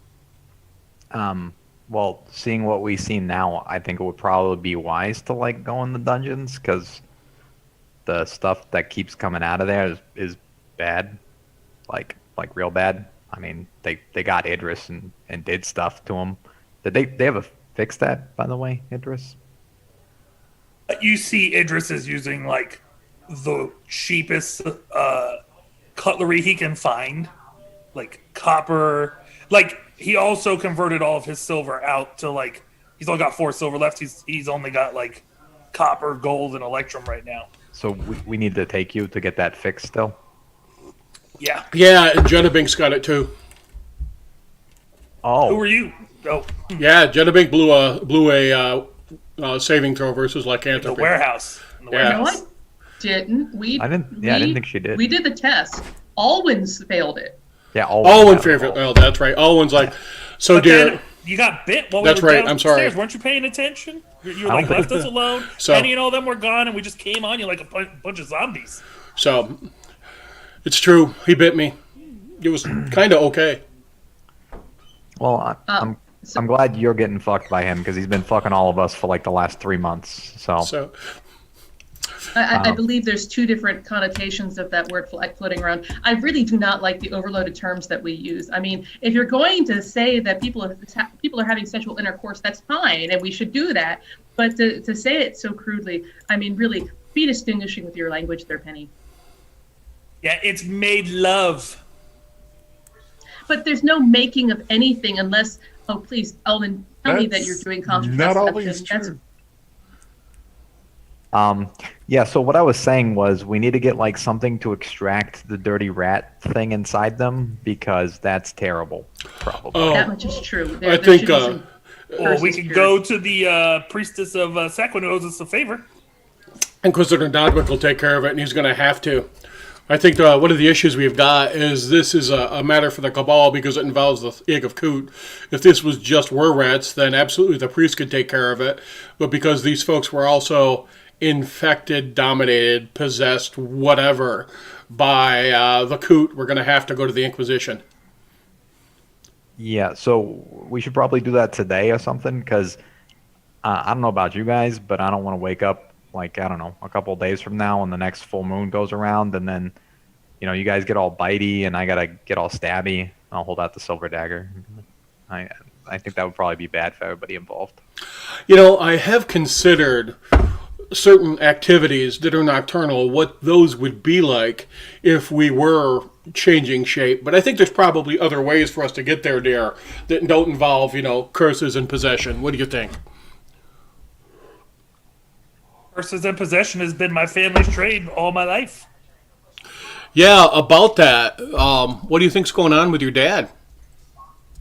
No, I don't think of him very often, but he's in my sights now. Were we able to recover all of Idris's armor and sword? Oh, yes, absolutely. Absolutely. Oh, what was in that book we got out of the fire? You have the book that you pulled out of the fire that they threw in the fire? Yeah. Oh, all that stuff is still back at the warehouse. You haven't dealt with that either. So, Yeah. Oh. So let's go get you guys like cured and stuff today. Yes, we let's worry do about that that? first. And then we'll go to the warehouse and there's probably also a lot of stuff that we can requisition from the people that came in after us because technically it should be our stuff, right? That whole warehouse should probably belong to us. The guy was a filthy were-rat working with the Yeah, both of you have been bitten, and so at this point, it's less a matter of where rat and more a matter of when rat. I suppose there is the question of how are we doing our base of operations? Because I know that we've all decided that we're still sleeping at the comeback in, but I need a workshop that is not located in an environment that's going to kill me repeatedly. So You can use zincs. You have at least my permission. I don't know about Dell, but it's got multiple floors. I feel like you could definitely take either the second or third floor and use that for a workshop if you so desire. Albert, Yes, he's the boss. that's fantastic. Thank you, Penny. Then I will gather up the golem and make sure I take it there and take care of that today. I just It's want your operation. You don't have to ask my permission. I thought In we were fact, like probably a 50-50 lot of partners. things it's better if I don't know than if I do. Just be aware. I mean, this place will be rent free for you to have your base of operations, and it will come with all the wonderful perks of it being rent free. But there will be requests of services now and then that require your expertise as a master of the arcane science. If you understand my meaning. Oh, you mean like maintaining the infusion on your short bow and ensuring that I look for traps for things. I think that seems to be a real thing for you, is that I search for traps. So I suppose I'll continue that service, and any intellectual property, we can discuss how that gets distributed with my research. Yes. Okay, yeah, that kind of stuff, and also, we may need your assistance with particular tasks with the business, but we'll get to that here and there every now and then, when that comes around. Okay. All right, so let's go get these people de-ratted. All right, so you guys know where the Cabal safe house is. You've been able to track that, and I believe you've gone back and talked to the Inquisitor Nostrik directly there at least once. So are you going to go there? Yeah. All right. So you go there. All right. And knock on the door of the office. Looks like a warehouse. And, clerk comes to the door, opens it, sees who it is, lets you all in, closes the door, locks it, and secures it again. And you've met this person before. You've seen him off and on. This person's mid-30s, Thonian, brownish hair, brownish eyes, fairly nondescript. And his name's Gabriel. And Gabriel, sits you down, steps out, and brings Inquisitor Nostrik in. Inquisitor Nostrik goes, well. So I've got initial reports from both Cork and also from Donegal, and as I understand it, you may be inflicted with some sort of pestilence, are you not, Edris and Alvin? Yeah, you could say that. All right, very good. Well, you'll need to stay with me for several days as we work through this. I have to remove a curse, and I will have some assistance curing a disease. But there's a ritual we have to do to unwind the effect of the coot from your psyche. And my goodness! And he casts detect magic, and he looks at Edris, and he says, my good boy, you've been through a rough time. Oh my. He says, may I look underneath your collar there? I see something. May I? Oh, sure, they're just bee stings. And he looks and he goes, well, I could see where they used a silver needle on you. And that sort of allergic reaction comes from having silver in your bloodstream once lycanthropy's begun its work on you, so I could see that. That seemed to be healing rather well, but I see this scar around the outside. You know what that was, right? What color torque did they use on you? Round? No. The color what metal was it made out of? Was it gold? Was it silver? Was it adamantium? Was it lead? What color was it? Copper? I turned to the shorter people. I believe it was a mixture of adamantium and also lead, and search string of all the metallurgical qualities here. All Wasn't right. it gold torque, right? No, it was. I remember it was adamantine and lead, but I don't remember the rest of it. So he goes. So it was a lead base then. Yeah, All right. I believe so. Yes. All right. So I'll fish out the remains and show them. so I'm sure we kept them. they melted because I'm a dick. Did they? Okay. Yes. But Genebink has notes, and you guys did examine them as they were melting. So it was lead, but there was a more resilient metal core, and Genebink and you hypothesized it was possibly adamantine. So Nostrik processes that from the conversation, and he says, well, here's clearly what I think has happened. Idris, did they try and make you a thrall? Yes. Didn't you resisted that? I'm still here. And he puts his hands on his shoulder and goes, there's more to you than I thought, boy. I have seen members of the Cabal be seduced and corrupted by the Coot. The egg is powerful, and it amuses me because we claim the egg of Coot. How ridiculous is a name is that for a source of arcane power, for a being of his nature, but that's how he positions himself. That's what he chose. Well, it's still- like I told them while they were working me over. Why would I want to join a guy who's lost 3 times? Excellent point. I will remember that myself. But if you resisted him, what he will try and do then is purely dominate you. And that ring, that torque that he placed around you, that base torque, that lead one, in the hierarchy of his beings, from what we can tell, and people go to the land of the Coot and come back and they lose things. These are pieces we pulled together. But that torque would make you bonded to someone up in the command structure he builds. So the different rings of different metals go back to him in some way, shape, or form. And he can project his will through each person that is in that clan of those bound to him in that hierarchy. So he attempted to. And how high up is it in that hierarchy? Footman. Yes. So he was going to use you in hard ways. At least initially. I think you can rise in his service, but at least initially it was going to be hard for you. But still, I've been there before. But still, I think it's notable and of signal merit in some ways that you were able to resist it. Now, so I am clear, when you came upon him, all right, and Arwen's with you too, because Arwen has we're accountable twos. When you came upon him and he's speaking to all of you, had he lost his self? Was Idris still present, or did you see the light pass from the Coot out through his eyes? Did the Coot talk to you, or was Idris in possession of himself? Idris was in possession of himself. Excellent. Idris, you have my respect. Seriously. I know I have been harsh and criticized you and been scathing in my appraisals at times, but what you just resisted, few men or women can. So, if you had lost yourself to the Coot, I would have to kill you. There'd be no way for me to purge. But because you have held him off, and both Genebink and Delbert and Arwen attest to this, then you may live. So, we will pass through a ritual. It will be unpleasant. It will be painful, but nothing compared to what you passed through, Idris. Nothing. And I will... So, the ladder is spun around itself. A twisted ladder with two arms and steps between. And inside of each soul and each being, the ladder is contained multiple times.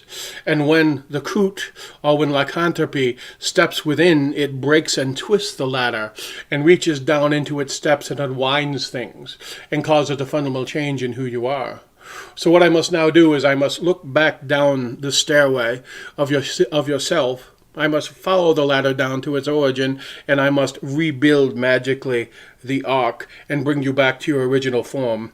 And then I must take the messages that flow across your body, and I must scrub from it the influence of the necrotic energy that is the Coot. Now, in so doing, I will bring you back to yourself. But the process is hard. I do not want you to think it is not. But we should begin. The quicker we begin, the quicker our chance of success. And give me 72 hours. I will send a runner to House Galen to come back in. Who? You should send it to the come back in. Yes, please. Come back in. All right, so I will send that to the come back in. And come. And he actually puts his hand on your shoulder, all right, Idris, and says, come with me, son. And walks you guys out through the door. And everybody give me an insight check. As they walk out, I say, goodbye, Idris. I'm so very sorry for you. Whatever doesn't kill you only makes you a stronger leader. Penny. Is that true of spending time with Nostwick? Yes. Without Nostwick, this retrieval would not have been possible. All right, Petty and Delbert, you just saw Nostwick the man, not Nostwick the Inquisitor. Nostwick the Inquisitor makes himself immune to compassion and is a hard, intolerant, brutal man. But he just dropped his facade. You're seeing who he is in his own head. And he is amazed by what just happened. And that Delbert and you were all able to save Idris and bring Idris back. And he is sincere in what he was saying. just as an FYI to all of you. All right. Okay. So it was not the guy that you're used to. The guy that you're used to, you don't like, and rightfully so. He's given you no reason to like him at all. But you just got him unfiltered. So, Unplugged. right. So you guys heading out? Yeah, I mean, well, we have now 72 hours before we can get the band back together. So All right. Yeah, I'm gonna do my workshop stuff. Well, when you guys step out, all right, when you guys step out and start hitting the street, you're on the street heading towards Zink's for about 5 minutes, all right? And You mean the bulwark? the bulwark, yes, the bulwark. And you remember that guardsman Pelinus who fought with you guys and actually survived the war rat fight? yeah, All right. Yeah. So he's coming up and he's got brand new corporate brevet on his collar. All right. And he's got 3 guardsmen with him. And he comes up and he goes, "Sir, ma'am, the father and the sergeant got some information for you, and they've been holding the warehouse for you. And we know you got back in town, and we kind of waited to catch up with you. But he really can only keep things kind of tied up so long with the paperwork before he's got to deal with what's going on with the building, and he's requested your presence." okay. Well, Okay. Let's go. go ahead, Corporal. All right, so he brings you Lead back. the way. And you guys, hang on a second. Are meeting Sergeant Dugan and Father Irwin. And, all right. So you guys come up to the warehouse, and this is a fairly big warehouse, nice compound. And he comes up to the double gate, and there's 2 guardsmen standing there, and he brings you inside. And when he comes inside, he says something to one of the guards who's in the courtyard. All right, and he's like, "Yep," and he runs off.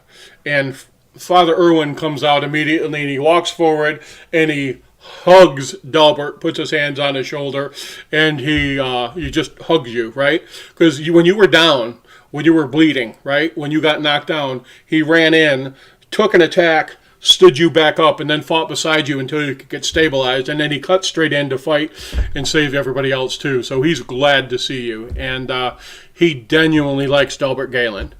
But anyhow, he hugs you, and then he nods to Jenna Bank, and he nods to Penny, and he says, "So, we've been able to hold things off. Did you know that Gregor fella, actually, some of the stuff he did, there was a reward for?"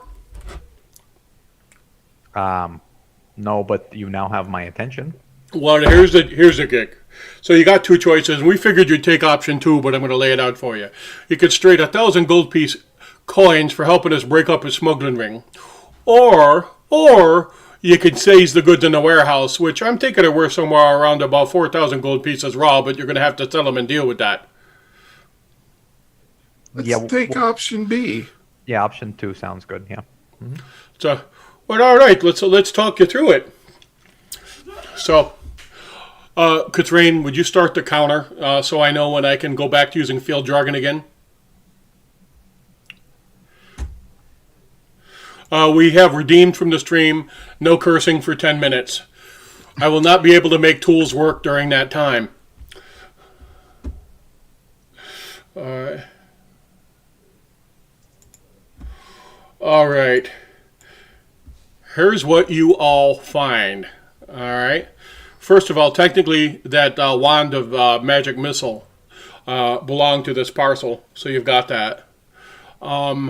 You find It's going to be a bad episode of Storage Wars, guys. You made a bad bet. you find a really well-made short bone that's wrapped in a ebony case. All right, and when you open it up, it clearly has Dwemer. And I'm just going to work through the entire process of identification and stuff. We're going to sort of get some fast forward here for you. But Okay. this is a short bow of warning.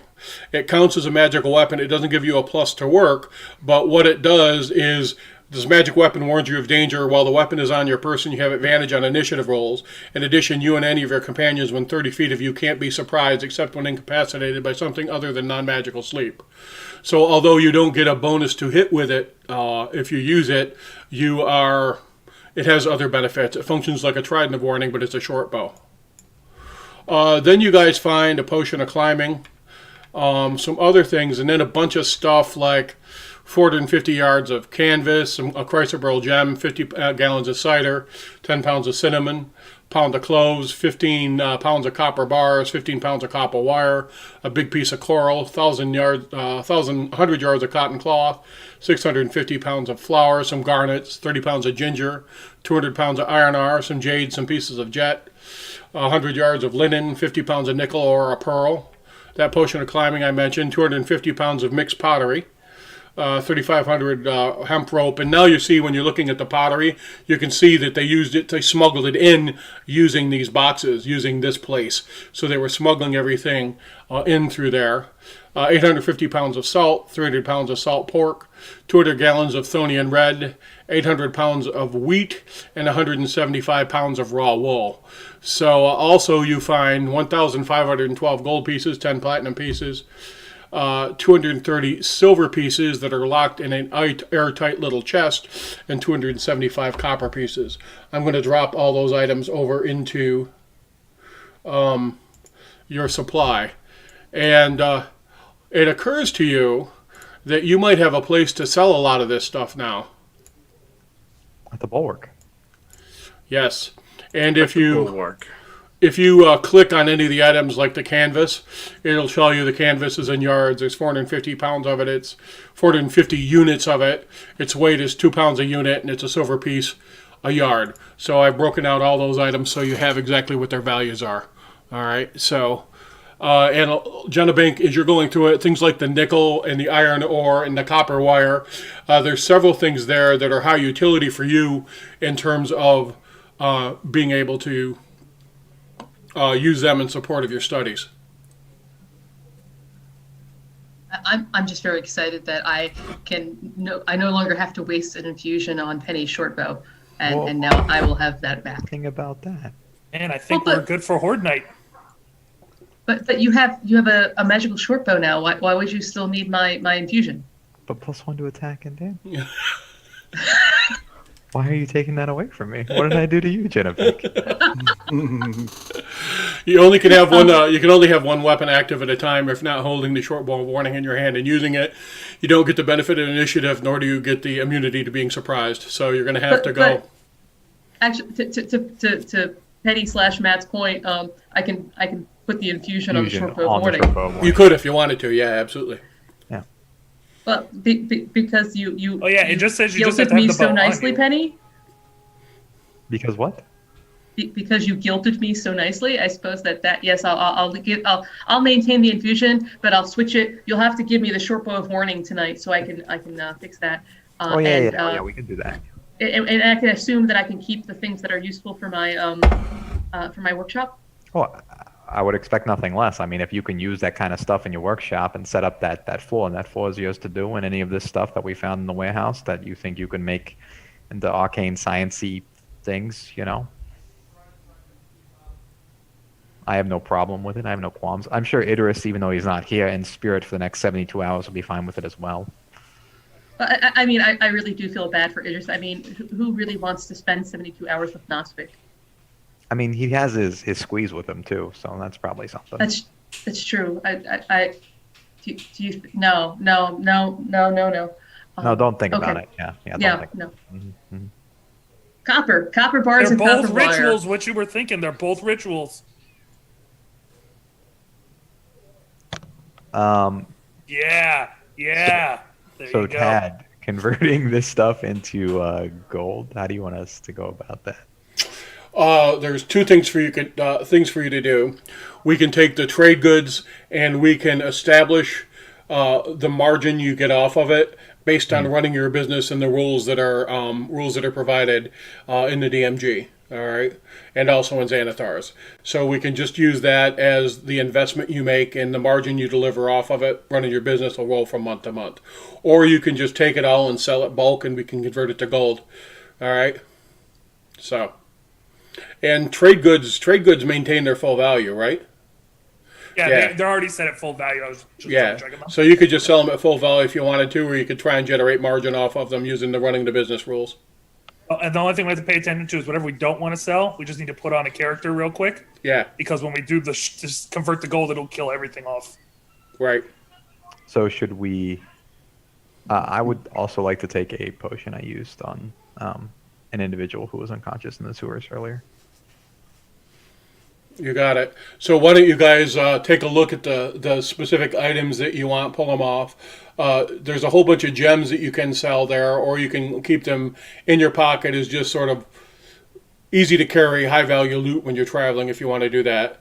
Genevieve, I would like to keep the gems. They are useful for things that I do. all right, so you can pull the gens, you can pull the any of the metal, all right, the copper, the nickel, the ore. All of that stuff's going to be useful for you. Go ahead. Can you identify the wand and the one potion that's unidentified? There's a potion of climbing and a wand of magic missiles. Yeah. But I think the one of magic missiles is the one that Genebink has now, and they can probably is. decide between the two casters who wants to. Yeah, absolutely it is. Let me make that obvious for y'all. If you don't mind, Delbert, since you have it innately, and it is something that is something I would have to configure precisely, I would happily keep the wand. But that is up to you, and I don't certainly need it. I need the copper and the iron and stuff, though.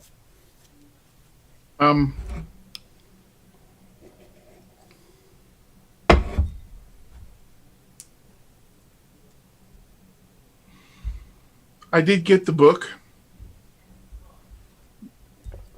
but or the ceremonial staff. The only issue that I see is that I'm more ranged and you're more up close, but at the same time, it does double our firepower at a distance. So why don't you keep it?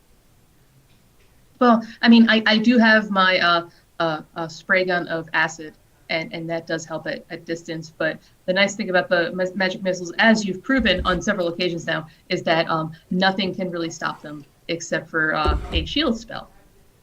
True. I'm assuming nobody has a problem if I take the short bow of the warning things and that stuff. I think you should. I think we assumed that, yes. And like I said, but should I will take it temporarily just so I can infuse it tonight. Yeah, that makes sense. All right, so let's sort of shift out of heavy face-to-face role play, although we're going to drop into that at different points here. And let's tidy up some bookkeeping for the end of the session. And then when we get together next week, we'll bring all these components to conclusion. All right? And in bringing all these components to conclusion, then we'll make some decisions about what you guys are going to do next with the dungeon, and we'll move forward from there. All right? So we are going to sell or figure out what to do with the trade goods. We're going to start running the Bulwark formally as a shop, right? Genebink has some research that she wants to do. Delbert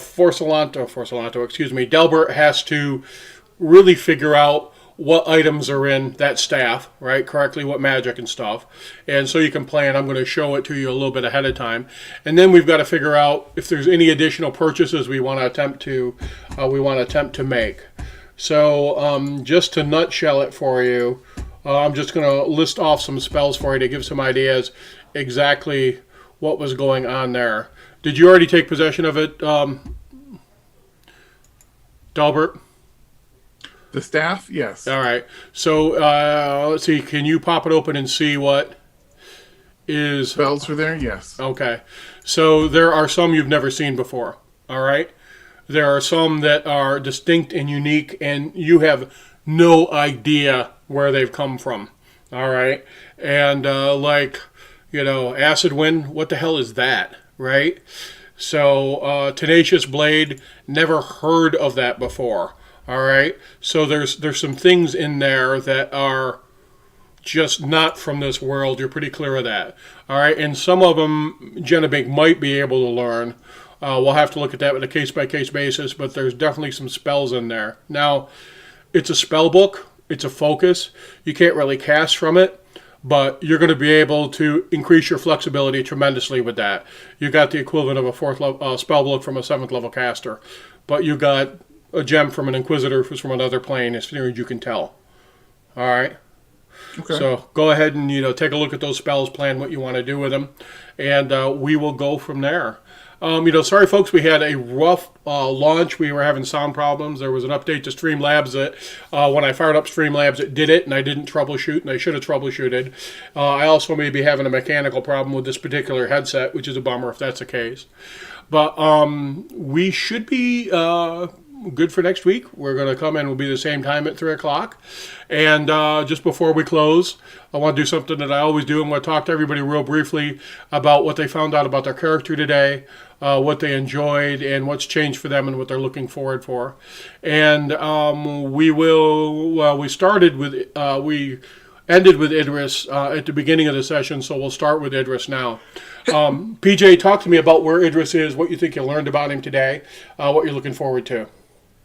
Well, he's got 72 hours to talk to an Inquisitor, and he has some ideas. So Okay. He'll be pitching those while he's getting worked over and getting cleaned up about what happened to him and asking Noswick some questions. All right. And then he's going to start writing some letters back home and set some wheels in motion. Yeah, he's really What he got saw. to sort through what the hell's going on there, right? Yeah. Yeah. All right, that makes sense. Anything else? Well, right now after he gets out of here, he's probably going to go back to the gambling hall and probably talk to.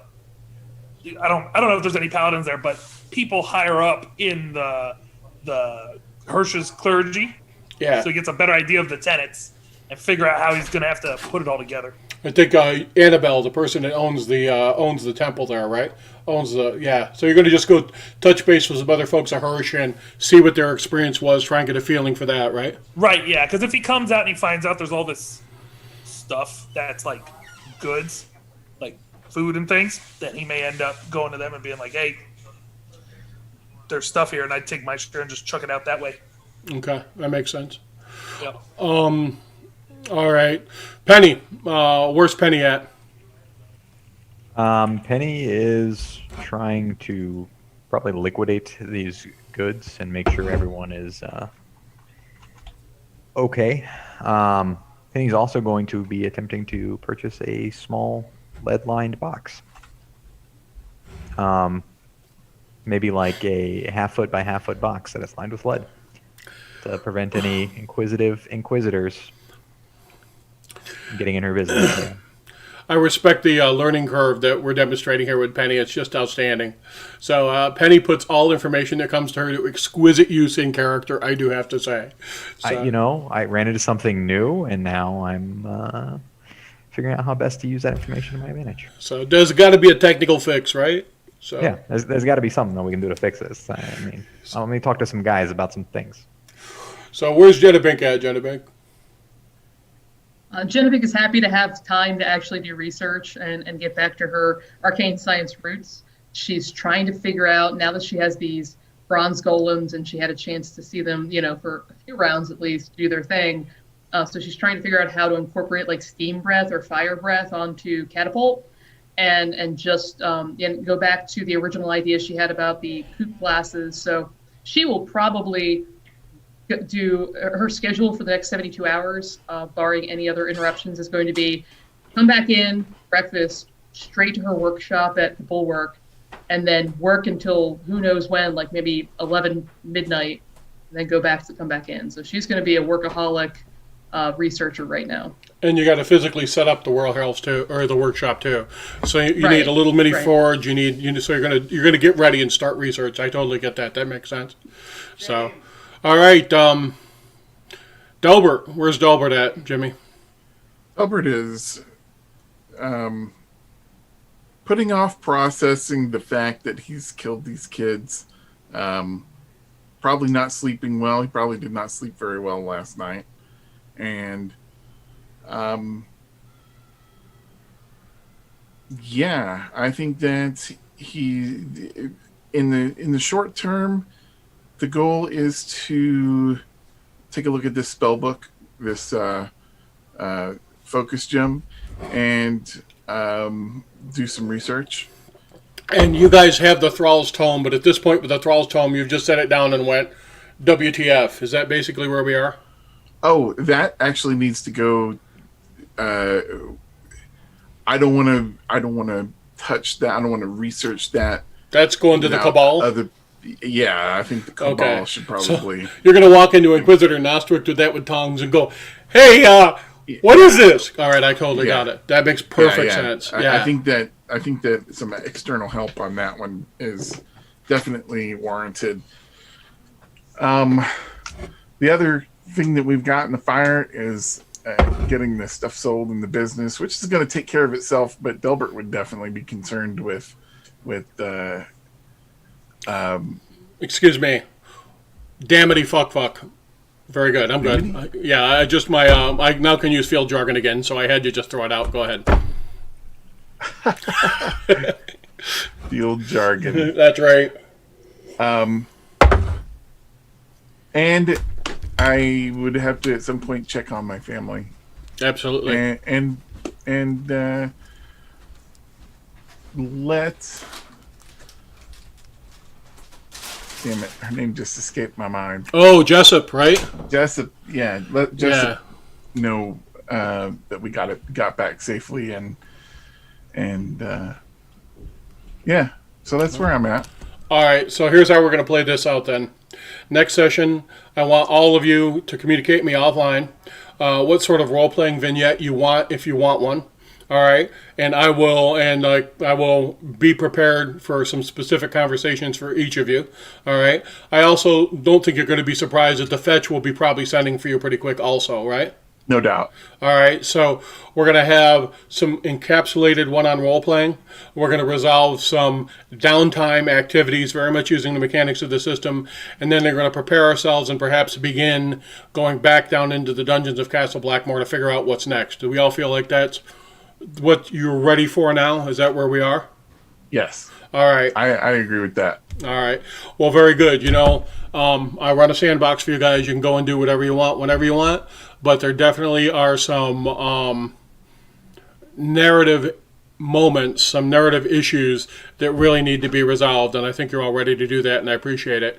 Excellent work today. Thank you so much for being committed. I want to thank everybody who watched it today. Thank you, Dintar, for following us. We also had an individual called PMB Guy for following us also.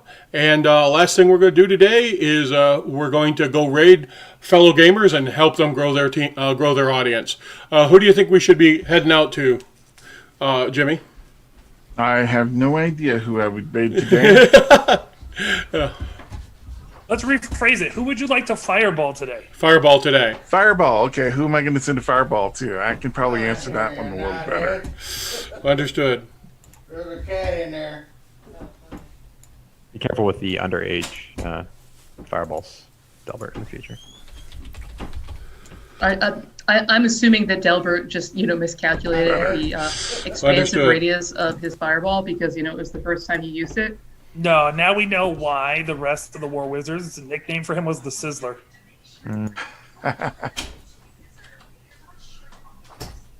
Does that There's make only Genevieve... one left operating. Everyone knows where it is. I'm just wondering, because Genevieve thinks a lot, does that make me the Ponderosa? Oh. Hey, I actually think Kent wanted us to raid somebody in specific. I don't know who he had in mind, but he tried to guide the raid. Well, in that same vein, Idris is the Whack Arnolds.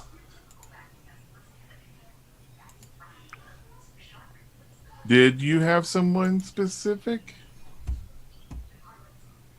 Let me check. If not, I did find somebody.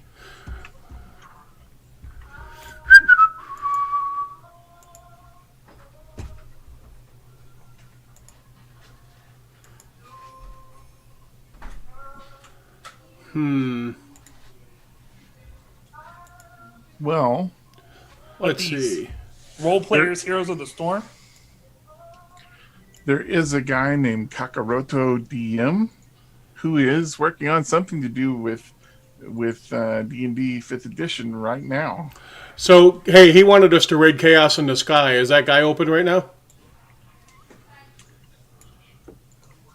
Let's see. He is live.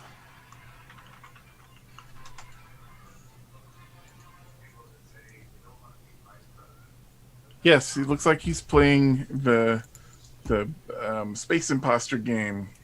All right. He gets a raid. We had somebody spend channel points to sponsor a raid, so we're going to show up and give Dragon Phantom credit for it. So, Okay, let's sounds roll. good. Cool. Right.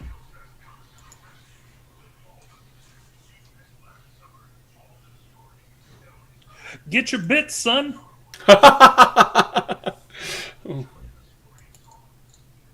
All right, here we go. All right.